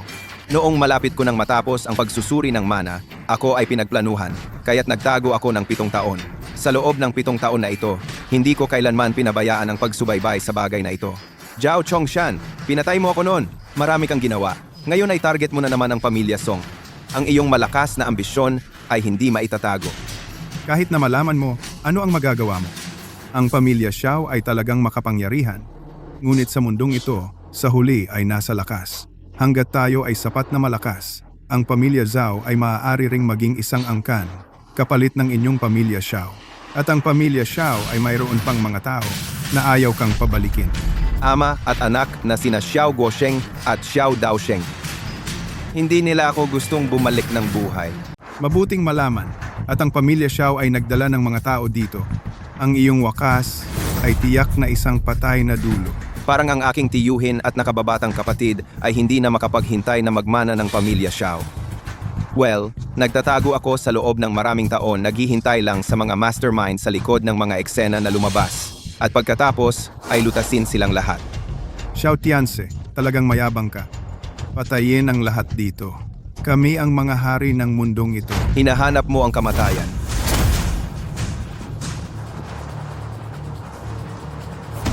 Imposible. Nakalusot ako sa kaharian ng Diyos. Paano mo ako posibleng talunin? Akala mo ba kung ano ang ginagawa ko sa lahat ng mga taong ito? Kung walang buong kumpiyansa, paano ako magpapakita? Xiao Tian, umalis na tayo ng mabilis. Ngayon wala tayong paraan upang harapin ng direkta ang pamilya Xiao. Gusto mong umalis? Huli na. Akala mo ba makakatakas ka sa pagkatalo sa akin? Hindi ka makakaalis.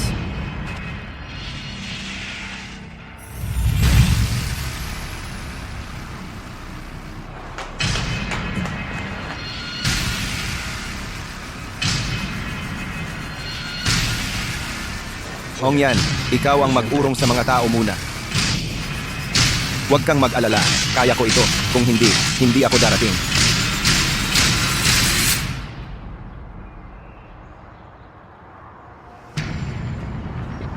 Sa sitwasyong ito, may mood ka pa bang umibig? Hindi ka magiging susunod na pinuno ng pamilya. Talagang matapang ka. Tatay, huwag sayangin ang oras sa pakikipag-usap sa kanila. Sa oras na ito, mas mabuting makipaglaro ka sa dalawa, sa likod. Babaliin ko ang ulo mo sa putik sa isang saglit.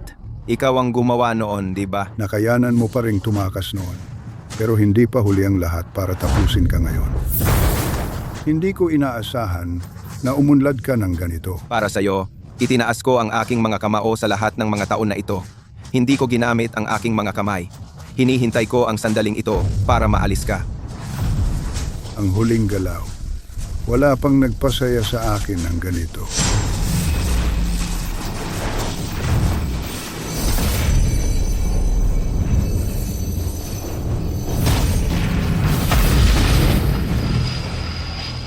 Ang matalo sa iyo, maaari akong mamatay ng payapa. Anak, oras na para lumitaw ang mangingisda. Ang pamilya Xiao ng Long Country. Ang kinabukasan ay pag-aari ng mag-ama. Nakikipagsabwatan sa mga tagalabas, pinatay ang daan-daang mga kasapi ng angkan. Isa lang ito, karapat-dapat kang mamatay. Sumuko ka na. Karapat-dapat mamatay?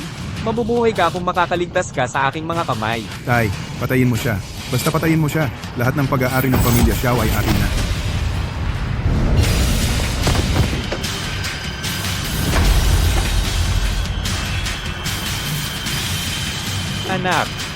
Anak, pinatay mo talaga ang aking anak. Ngayon ay tahimik na. Xiao Tianze, karapat-dapat kang mamatay. Hindi ko dapat pinayagan kang mabuhay. Kahit na ikaw ay isang celestial being, wala lang. Gagawin kitang maghangad na mamatay ka. Pagbabalat, paghila ng buto, at pagputol-putol, upang mawala ang aking puot. Bastardo, hindi mo ba nakikita ng malinaw ang sitwasyon? Mula ngayon, ako ang numero 1 sa buong mundo. Walang makakapantay sa akin. Ang numero 1 sa mundo. Hindi ako sumasang-ayon. Ang aking pasensya ay may hangganan. Ngunit ang pagpapahirap sa iyo, magpapatuloy ako ng ilang taon pa. Gagawin kitang big, para panoorin ng mga tao.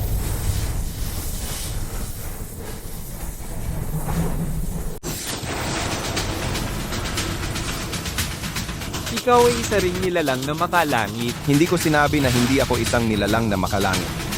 Umatras agad. Paano kung ikaw ay isang makalangit? Hindi ka kayang maging kalaban ko.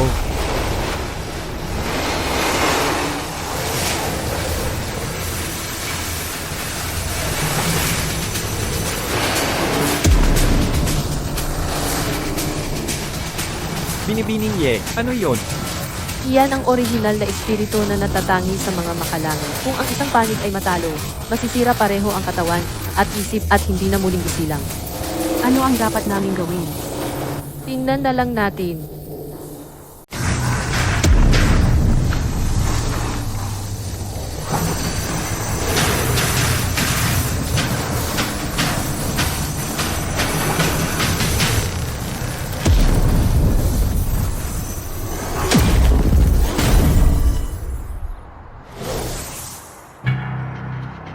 Panalo tayo. Ito ang pinakamataas na antas ng martial arts. Anak, parating na ako para samahan ka.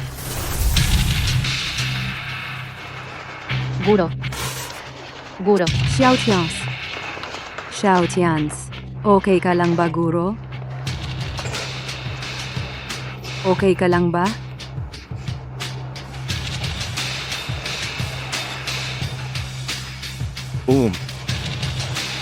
Guro. Ginoong Xiao.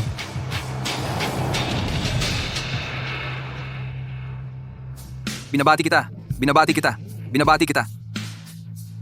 Tatay, simula nung makahanap ang kapatid ko ng napakagandang tahanan, hindi na tumigil ang iyong ngiti. Ito ay isang biyaya para sa aming pamilyang Song. Ruo Xue, ngayon, ang presidente ng Chamber of Commerce ay umakyat na sa entablado. Dapat ba tayong maghanda ng isang mapagbigay na regalo? Ang taong maaaring maging presidente ng Chamber of Commerce ay dapat maging isang dragon sa mga tao. Mayaman gaya ni Croesus. Tiyak na hindi niya papansinin ang aming maliit na regalo. Batiin na lang natin siya. Ruoxue, bakit tumitingin sa atin ang mga taong ito? Nang napakakakaiba? Hindi ko alam. Narito na si Presidente Xiao.